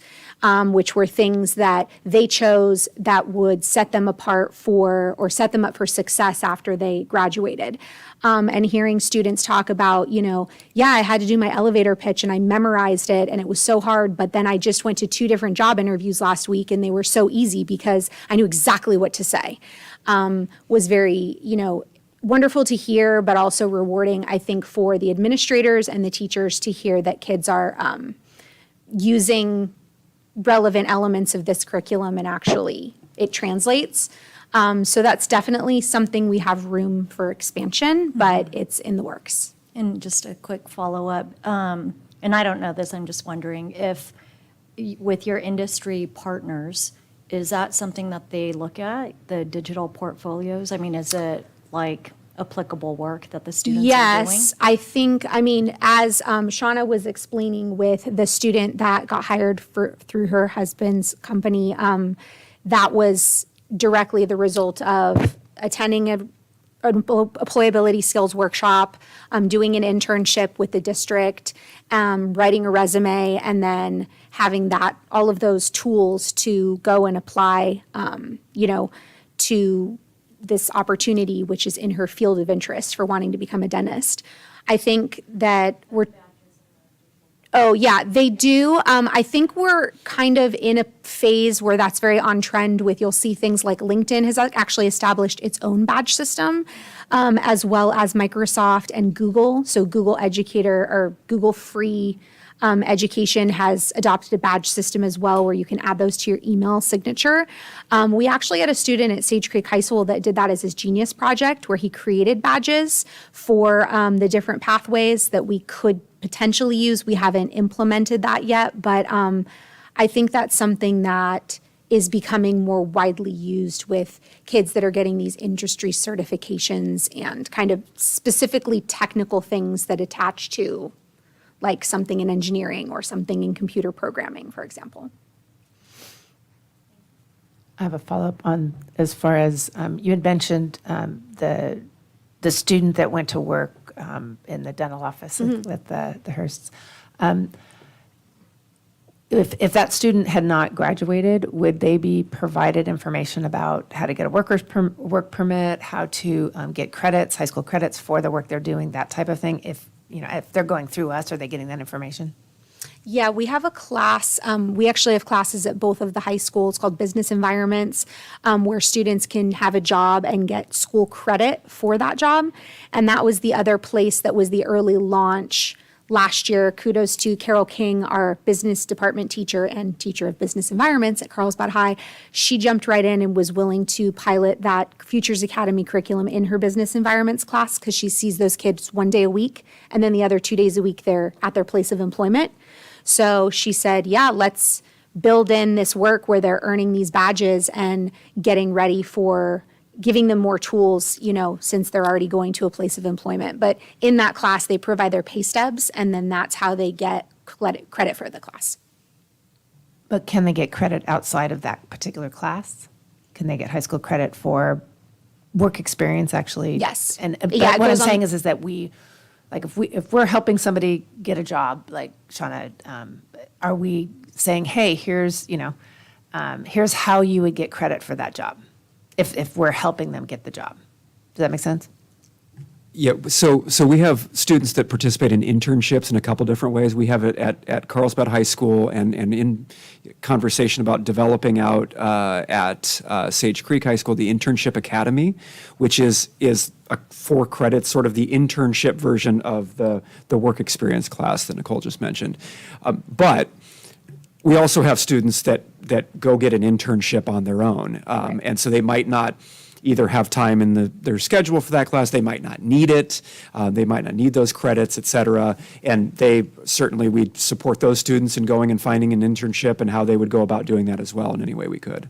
But my question is that if they go to a resume class and they're going through us to try to develop these skills, are we telling them, hey, this is how you would get high school credits if you want to? Is that part of our marketing strategy, I guess? Yeah, absolutely. Okay, Yeah. even if they're just not in a business class, not doing an internship, just. Right. Okay, very good. Thank you. That's my question. I have other questions as well, but do other folks have questions? Okay. And thank you so much. I mean, again, this is one of my, one of the things I've been championing for the last 10 years, actually, since I've been on the board. And so impressed how it's grown and has gone forward. So I really appreciate you answering my question about the education pathway and child development pathway. I appreciate that in advance.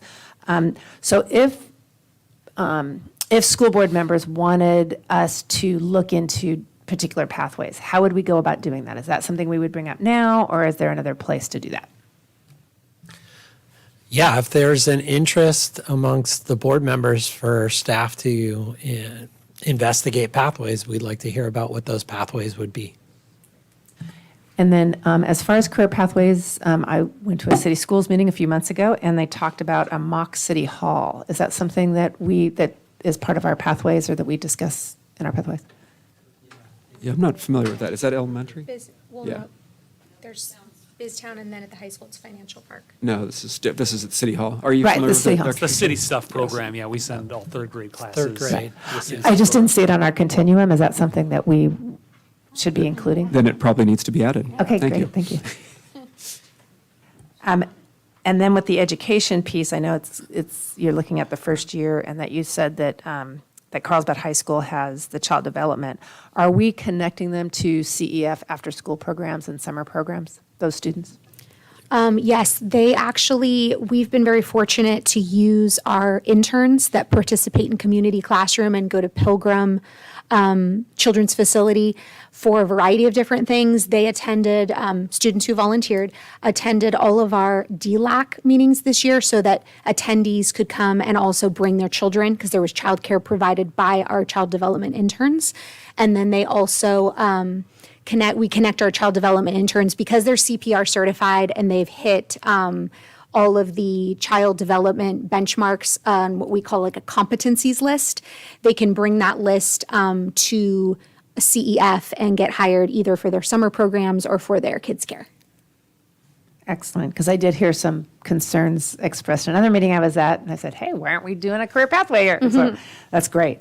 And then, so with the education piece, are we also looking at ways to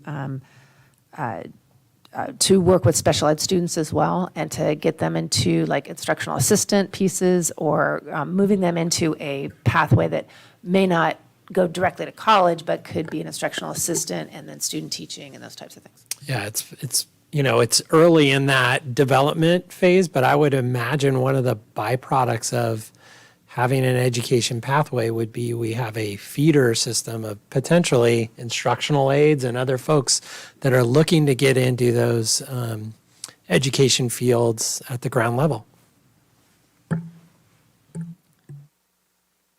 And then my last question is the music technical equipment. What school is that at?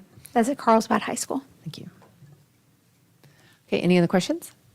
Okay, great. Now is the time for discussion. If you have any recommendations, which I know I do, now is the time to have that discussion so that the staff can bring back those changes next time.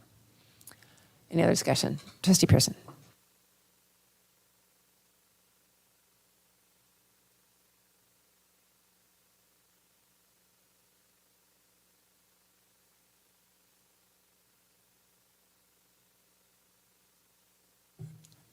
Your turn. And it's so exciting to see the continuum of continuous improvement built into the process of a next 3 year to do that. So the point I probably want to make is that I hope that we can formalize shadowing and internships a little more so that it builds more capacity into the whole program. To do that. Not that we're not doing internships, not that we do, but building more capacity for that so more students can have the opportunity to get internships. And also shadowing as well too. As we're building more community partners, business partners, they are open to those. I mean, my meetings with them, they're as excited as anybody else. So I'm hoping in the plan that we see more of that integrated into it as well, too. To be Do you have specific recommendations? Pardon? Do you have specific recommendations within the current plan, how you'd like to see it No, I don't. changed or adopted? No. Okay. No, I don't. Not specifics. I'll leave that up to them to do that. But that's, I hope to do that. And then I'd like to encourage my colleagues, if you haven't done this, and maybe you have, is to go into Carol King's business enterprise class and see our future entrepreneurs of North County, because they're ready. Many of them are ready to actually launch small businesses. That's my encouragement. Other discussion? Trustee Verbeck? Thank you for the presentation. And as a parent and talking to other parents, and you're addressing the marketing need to expose people to what's available. I think for me, like, yes, it's important that we're increasing enrollment in this, but I think it's also very important to increase how much or exposing parents and students to knowing what's available, right? And I don't know how you do that. I don't know what you're already doing as far as maybe guidance counselors are going into the classroom and sharing opportunities. But I think as we increase that awareness of this program, it's a fantastic opportunity for so many. And I think there are kids who don't even know about it, right? So.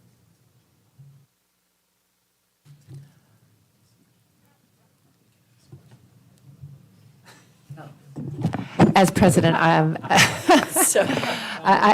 would like you to, no, as president, I'd like you to chime in, please. Don't get me started. Thank you for those comments, Trustee Verbeff. I very much agree that the awareness piece is the fundamental piece of this, because our kids are kids, and even when they graduate as seniors, oftentimes they're still very incomplete in terms of they're not, what they absolutely have decided they're going to do with their future. So providing them with as many experiences as possible is the key. That's why we constantly in our team go back and forth between how much to emphasize completers, because while we want them to complete pathways and get that higher tier of technical learning, we also want them to experience as many things as possible. But to answer your question about that, we do find, especially in North County, that so many of our career clusters are in fields where there's new jobs that weren't jobs 5 years ago. So getting kids off campus to programs that exist that maybe weren't programs 5 years ago, or getting guest speakers to come onto campus and talk about newer professions has been really valuable for our students to see what else is out there. Excellent, thank you. Any other discussion? I have some. First I wanted to say that the continuum is, I'm so impressed with that. I have to tell you, and I know I requested it, I think 3 years ago, and it seemed kind of daunting as far as how are we going to capture TK stuff, to your point. But it's stuff that we were already doing. We just needed to capture it and get it and put it into this continuum. So I'm really, really impressed with the continuum, and I know that it will continue to expand. But I do have some specific suggestions that I'd like to see if my colleagues are interested in. So on slide 18, and this is something that I've talked about a few times, that I do have some concerns that when we have similar programs or the same programs at different schools, that some of those programs get funded better than others, and I realize that can be because of booster clubs and those types of things. But I would like 3.5 to read align fiscal resources equally amongst similar programs and maintain career education curriculum and experiences. And basically what that's meant to do is to say that Valley is funded at the same level as Carlsbad or Calvert Hills, or Calvert Hills is funded at the same level as Valley and AOM, for instance. Trustee Pearson.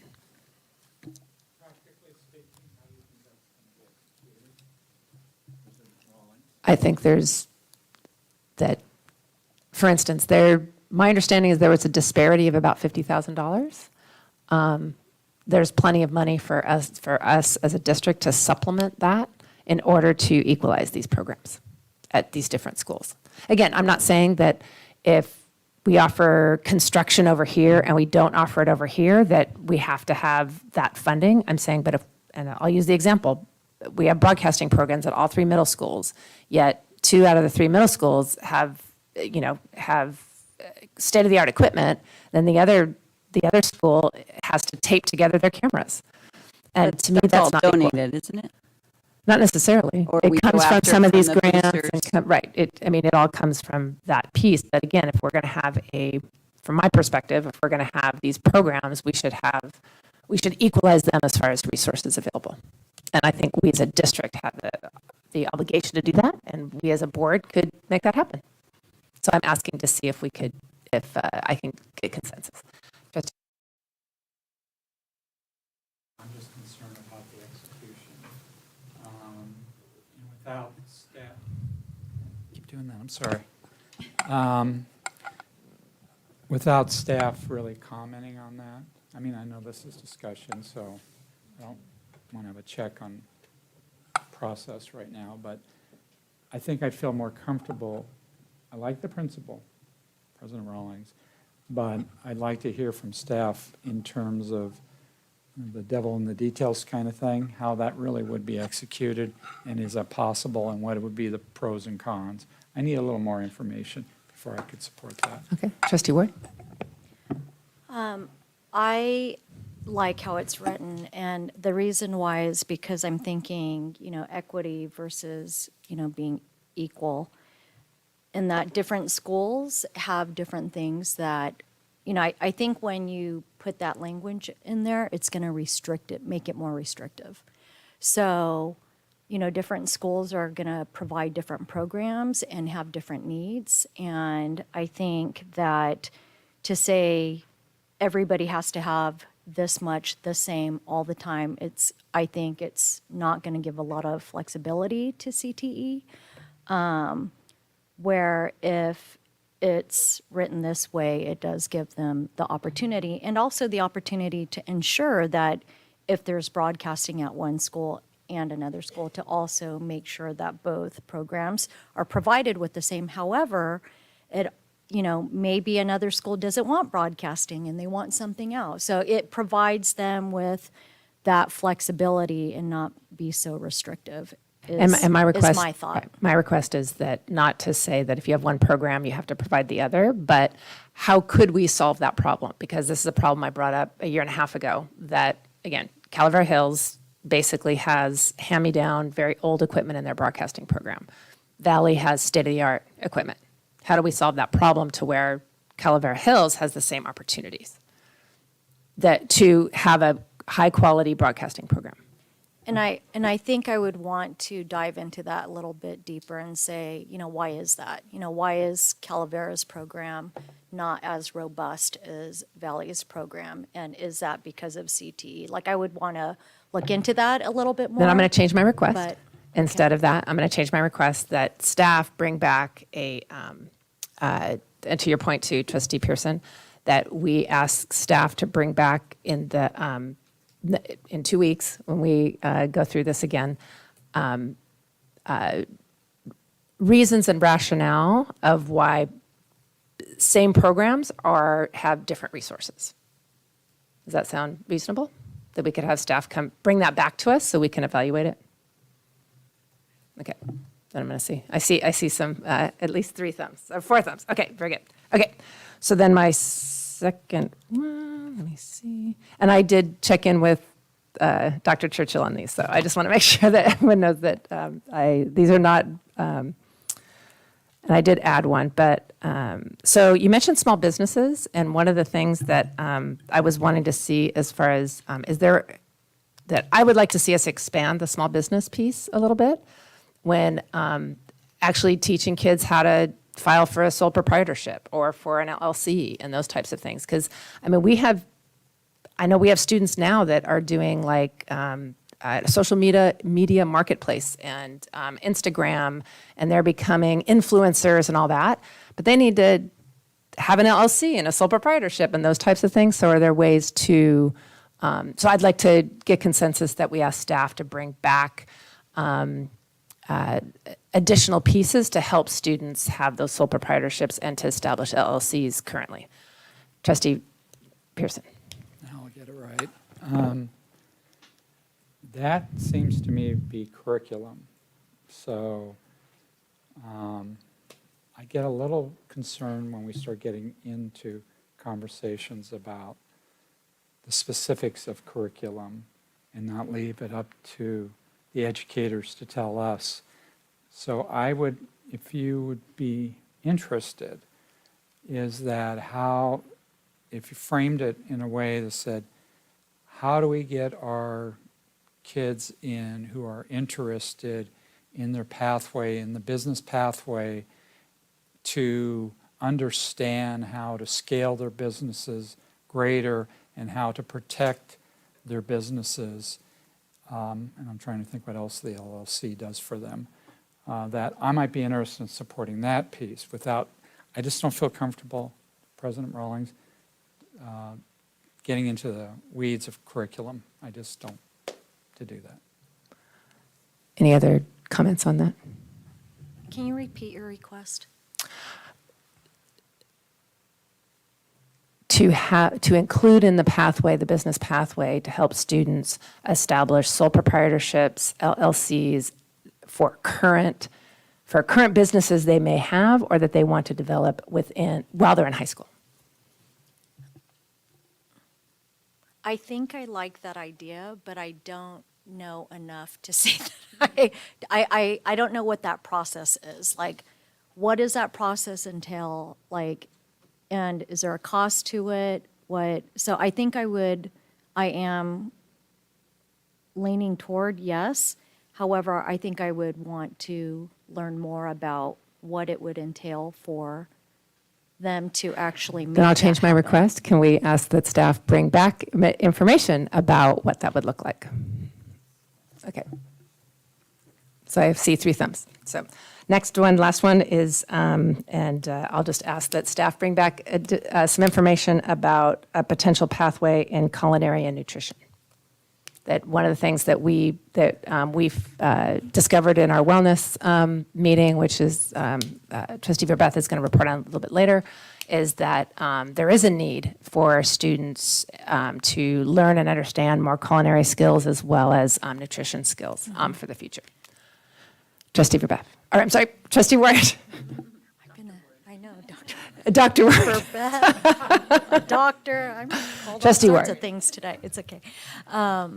I love that idea. I was actually thinking about that and also ways that we can tie in our small business restaurants that are local in our community. So I love that idea with the culinary aspect. I'm also wondering too, if we can ask staff to bring back something around the arts. You know, we do have a small theater here in the village, and I was Actually, can we save that one and you can make that request? Yes. Okay, great, thank you.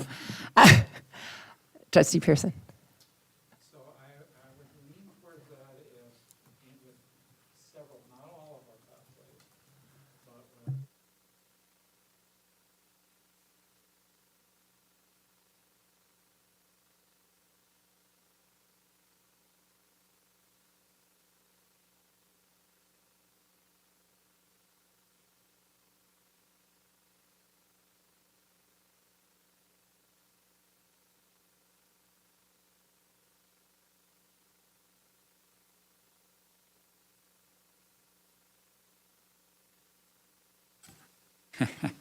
this team here today has done a fabulous job, sorry, again, of making sure there's alignment to what the economy is doing, particularly in North County. So our young people, if they continue on, they're going to get a job. There is a job for them here, either now or there's going to be one in the future.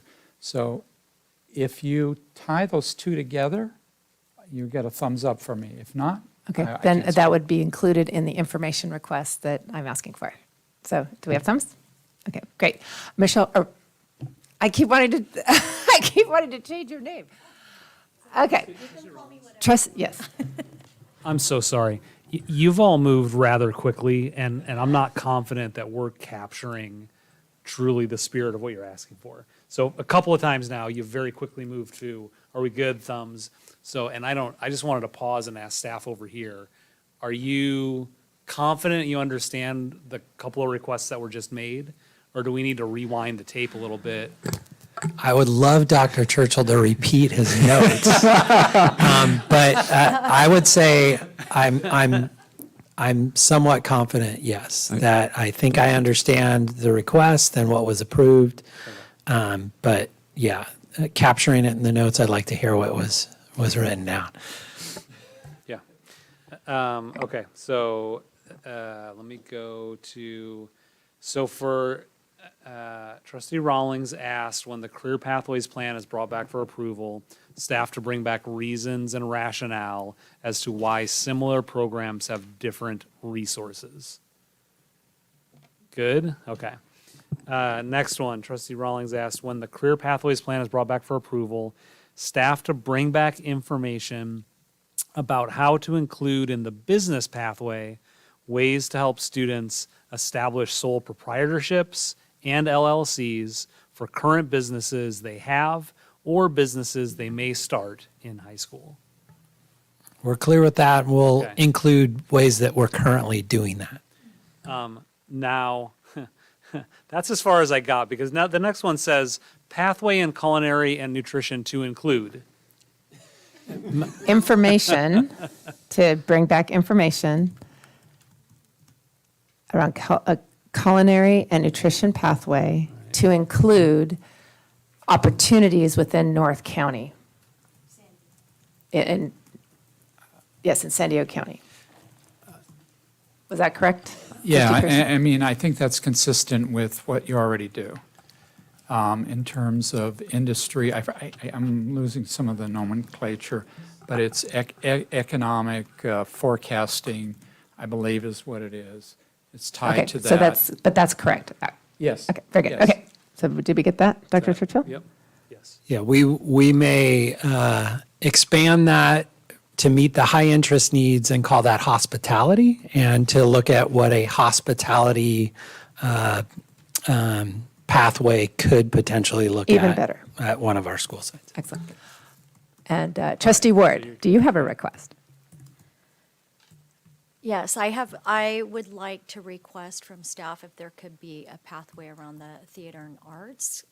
I scanned the list that you had on slide 7, and I didn't see that, so I'm wondering if there could be a pathway available in the arts theater, or do you already? We do. We Oh, do. you do? We have- Okay. Yeah, we have 2 pathways currently, theater tech, I believe, Yeah. and We previously had theater acting.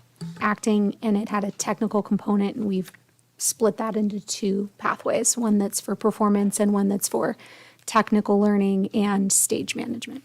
And is there an internship connected to that, to like our local theater?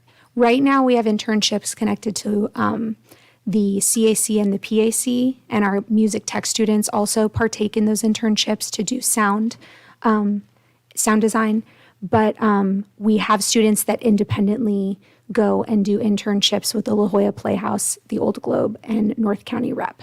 That's not something that's sponsored through our school unless they're enrolled in Internship Academy, but they are doing those internships on their own. Thank you. So does that satisfy your request? It does, thanks. Excellent. Any other discussion on this topic? Nope. Okay, thank you so much. And we'll move on to item 8.2, U.S. History and Government Instructional Materials Adoption. Trustees, this is an information discussion item. I will now hand it over to Dr. Nye. All right, thank you. And thank you, President Rawlings, trustees. I'm going to turn this directly over to Director Brockett, who's going to walk you through the process that we took with our, specifically with our high school social science teachers in regards to looking at U.S. history and government instructional materials to get us to a recommendation. As you're aware, this is a 2-step process. We bring it to the board as an information discussion item. The first time, we'll post those materials for a full month for anybody to view and come in and see those materials, and then we'll bring that back for an action item at the it would be the July board meeting, I believe. So with that, I'll turn it over to Dr. Brockett. Thank you for having me again. We have slightly fewer slides on this one, and again, I'll hit some high points for you. I won't read to you in its entirety. A couple of high points as we talk about the adoption process. In 2016, now we're going back almost 8 years, the state of California adopted new revised frameworks for history, social sciences. The frameworks, think of those as the how of how we teach. The standards are the what. The standards haven't changed since 1998, actually, but the framework, the how, changed, which does create a need oftentimes for new instructional materials that help get at that way of, in this case, more inquiry, exploration, more primary source documents in history, social studies courses. If I skip down the next couple of bullets there and I go all the way to 2022-23, you'll notice that there was a pandemic in the middle there, which did slow the work. So conversation started before then, and then we came back together in 22-23 once we had our feet back on the ground and started talking about the need for new instructional materials and where those might be needed. Ultimately, in working with our history, social science teachers across middle and high school, the 2 primary areas that really had the highest need at this point were U.S. history high school U.S. history, and government classes. And so those were the areas where we saw the highest need. Those were the areas that we had, the interest in pursuing. Teachers at the other grade levels and subject areas felt like their current materials plus supplemental materials that they use were adequately addressing the new frameworks and the needs that they had moving forward. So if I move to winter 2023 and spring 2024, we evaluated 14 different programs, some in traditional print materials, some OER resources, and we looked, it was about half and half of those. And out of that exploration with a core team of teachers in those subject areas, they both settled on one program that they really felt like was the strongest and met the needs that they had. This is like a miracle in textbook adoption when everyone in the room decides on one book that they like. So we went forward with a pilot this spring in both of those classes, and over 6 weeks, teachers at Carlsbad High School, Sage Creek, and CVA piloted the materials. They unanimously and enthusiastically recommended these materials, which are already on display out in the lobby. If we get out of here early tonight, you can take a few minutes to. What are you stealing my books? Goodness gracious! So they're already available for review out there as we move forward. Some highlights, and this is really directly from our teacher feedback, but I'll hit a couple of high points. The first bullet there, these are aligned to our content standards and frameworks, these materials, and they felt like they did a great job of hitting on that, both the what and the how of those two courses. They provide a logical sequence of learning progression, so they're organized in thematic topics in a way that teachers felt like made sense to students and allowed them to kind of build on their learning through inquiry, investigation, and develop historical thinking and analysis. Those are some of the core pieces of those frameworks that were adopted in 2016. And then finally, they really felt like these materials were embedded with a lot of resources, accommodations, different tools in terms of language, resources that are available for intervention that are built into the program that really would help us meet the needs of all of our learners in a really positive way. So, I do want to update real quickly before we wrap and get to any questions. When we put in the board report last week, we had included in there an initial quote of $370,000. I do want to clarify that we saw some errors in there in terms of the numbers and the way that some of the things should have been included in a bundle. So I'm happy to report that the actual updated quote that we got yesterday is actually $257,575, so significantly over $100,000 less than the initial quote. So that's great. That's well within our budget in terms of what we had projected that we could allocate out of the grant funding for the materials block grant for that purpose. So we're great there. As I mentioned, the materials are already out there for review, although community members seem to have hijacked them and brought them into the boardroom this evening. They're so enthusiastic about the adoption that they wanted to get a preview of them in advance. And then we'll take, they'll be on display, and we'll be taking any input on those that any community members have through July 16th, and plan to bring this back at the July 17th board meeting for your approval. And that's all I've got for now. Hand it back for any questions. Thank you. This is time for public comment. Have any blue cards been received? We do not have any blue cards. Thank you. And trustees, do you have any questions for staff? Trustee Verbeck? Well, you just answered it. I was going to ask you if that's a normal number that was originally reflected, and so you modified that, and that seemed more reasonable to me, but. We did, there's two things that went in there. One, there were some consumable pieces that are supposed to be part of a bundle that they had quoted us the bundle and the extra cost for those individual pieces because we had talked about wanting them. So that was just a mistake in the way the quote came together. The other one was we actually took a hard look at the number of hard copies that we needed. And because there's digital resources available to students who have Chromebooks in the classroom, we felt like we could actually reduce the number of hard copy books. And as I'm sure you're all aware, those are not cheap. And so, by bringing that number down, we were able to bring that cost down significantly. Trustee Pearson.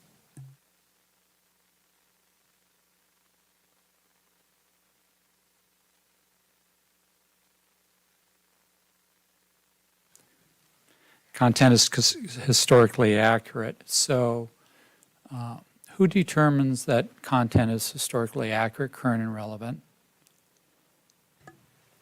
We had content experts, history, social science teachers looking at the curriculum, as well as the publishers are going in and obviously aligning their curriculum to the standards set forth by the state. So the state ultimately is the one who dictates what the content will be in regards to mapping that out in each of the standards. And then we have our teachers looking at it to make sure that it's, relevant. It includes different perspectives and different viewpoints. But the state ultimately is the one who's determining what content is being covered. Thank you. Trustee Babette.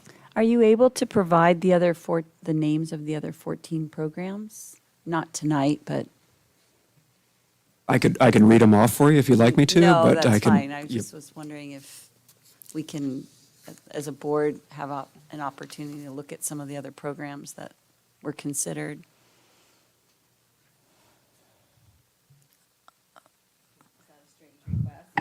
Yeah, generally, I mean, that's the work of staff to review the program, to make a recommendation to the board, and then, ask us as many questions as you want about it.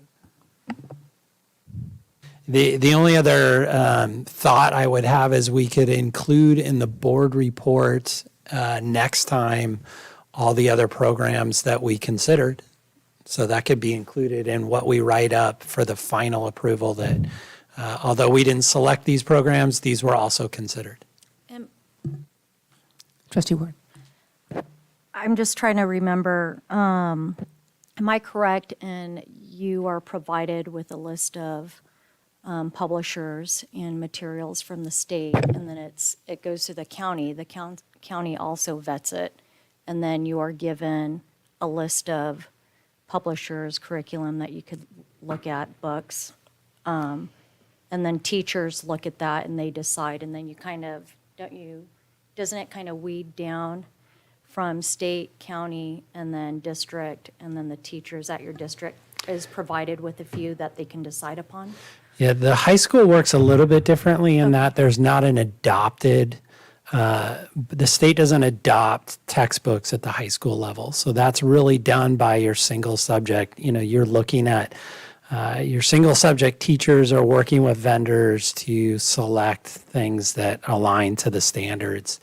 But the state does- K-8, the state releases an adopted textbook list. Textbook. Okay. But they At the high vet- school level, but they don't. They don't. vet the publishers, though, at the Yeah, state level? they I certainly thought? do. Yeah, Okay. they're looking at different Okay. publishers to make sure that they're aligned. Yeah, that's what I meant. Yes, So the yes. state vets it, county vets it, and then the Yes. district. They Okay. just won't release, an adopted list at the high school level like they do at K-8, but they definitely do vet it. Absolutely.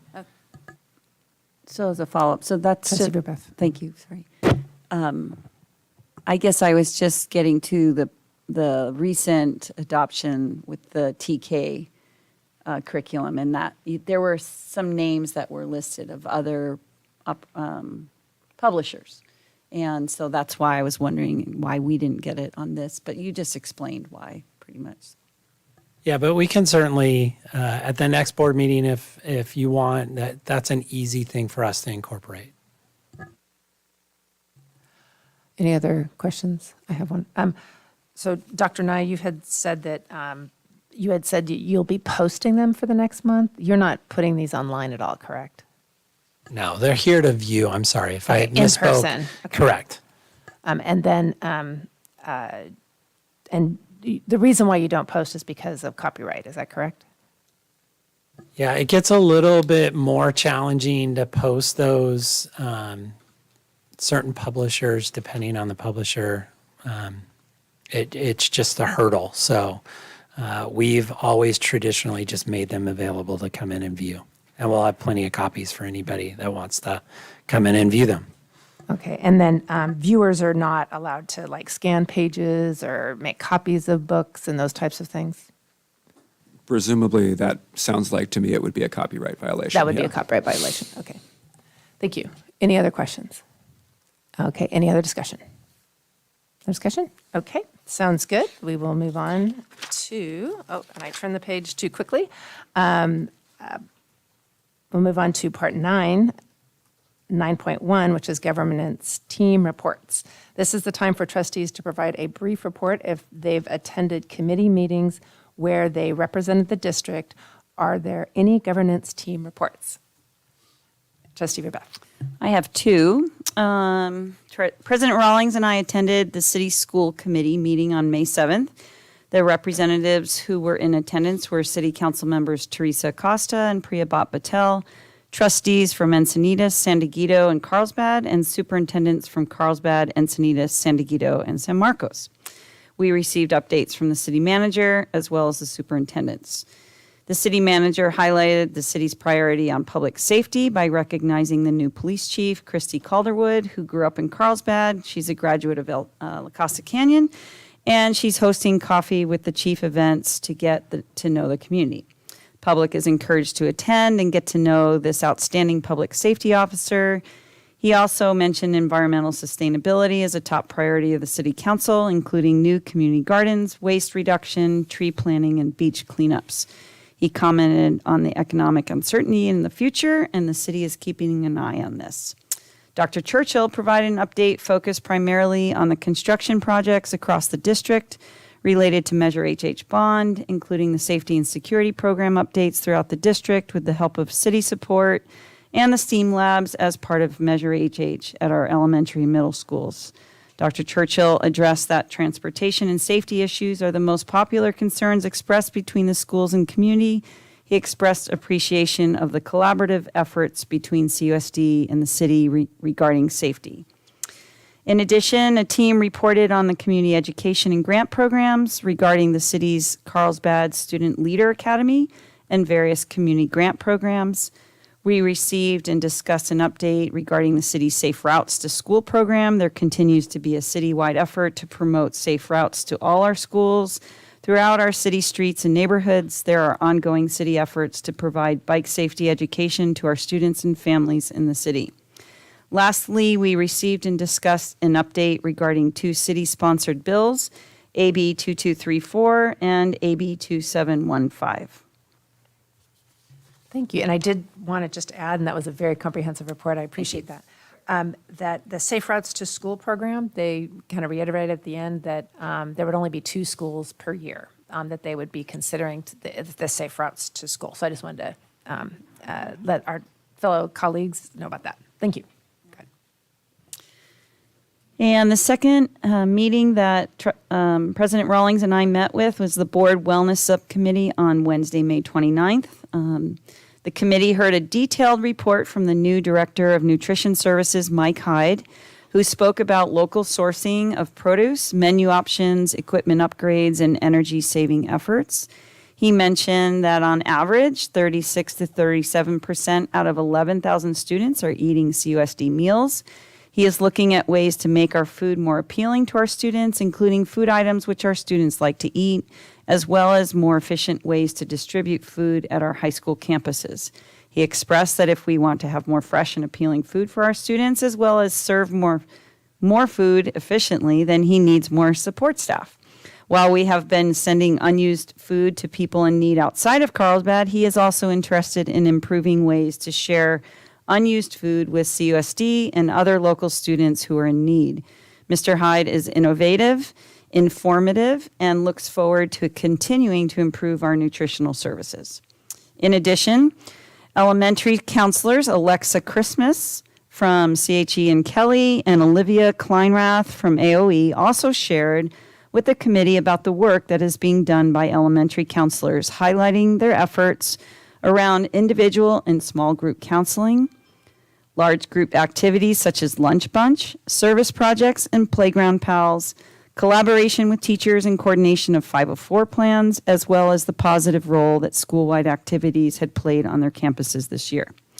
Dr. Brockett briefly touched on PE in the district as a part of wellness. I encourage the committee to focus more on the importance of regular physical activity in supporting all of our students' mental health and well-being as we look at our district's PE programs at both the elementary and secondary levels.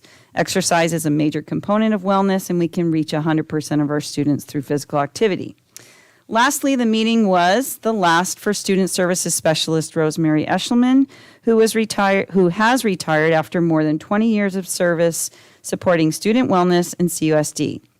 She highlighted the district wellness website, the YES or Youth Enrichment Service opportunities, parent university opportunities, the CUSD Champion Program, and other collaborations throughout the county which help support our students. Thank you. And then just one more add-on as well, that one of the main programs that they talked about, the two counselors that were there in the elementary, was the No Place for Hate, and how it's really progressed from, pretty much just having conversations to a very robust program, and they're seeing real strong results from that. So I just wanted to highlight that. And Trustee Ward, you have a report. Yes, I had the opportunity to attend the last GSA meeting at Carlsbad High School that Mrs. Wedlick runs at Carlsbad High School, and I just want to say happy Pride Month in honor of our LGBTQIA+ community. Thank you. Any other reports? Okay, no further reports. We now move on to item 9.2, trustee requests for information from staff. Trustees, are there any requests for information from staff that have already been discussed with the superintendent and have been recommended to bring to the board? Seeing none. Moving on to the next one, 9.3, trustee requests for future agenda items. Trustees, are there any requests for future agenda items that have already been discussed with the superintendent and have been recommended to bring to the board? None of those either. Then we are at adjournment. It is 9:10, and the regular meeting is now adjourned. Our next regular meeting will take place on June 26, 2024 at 6 p.m. at the Carlsbad Unified School District Office.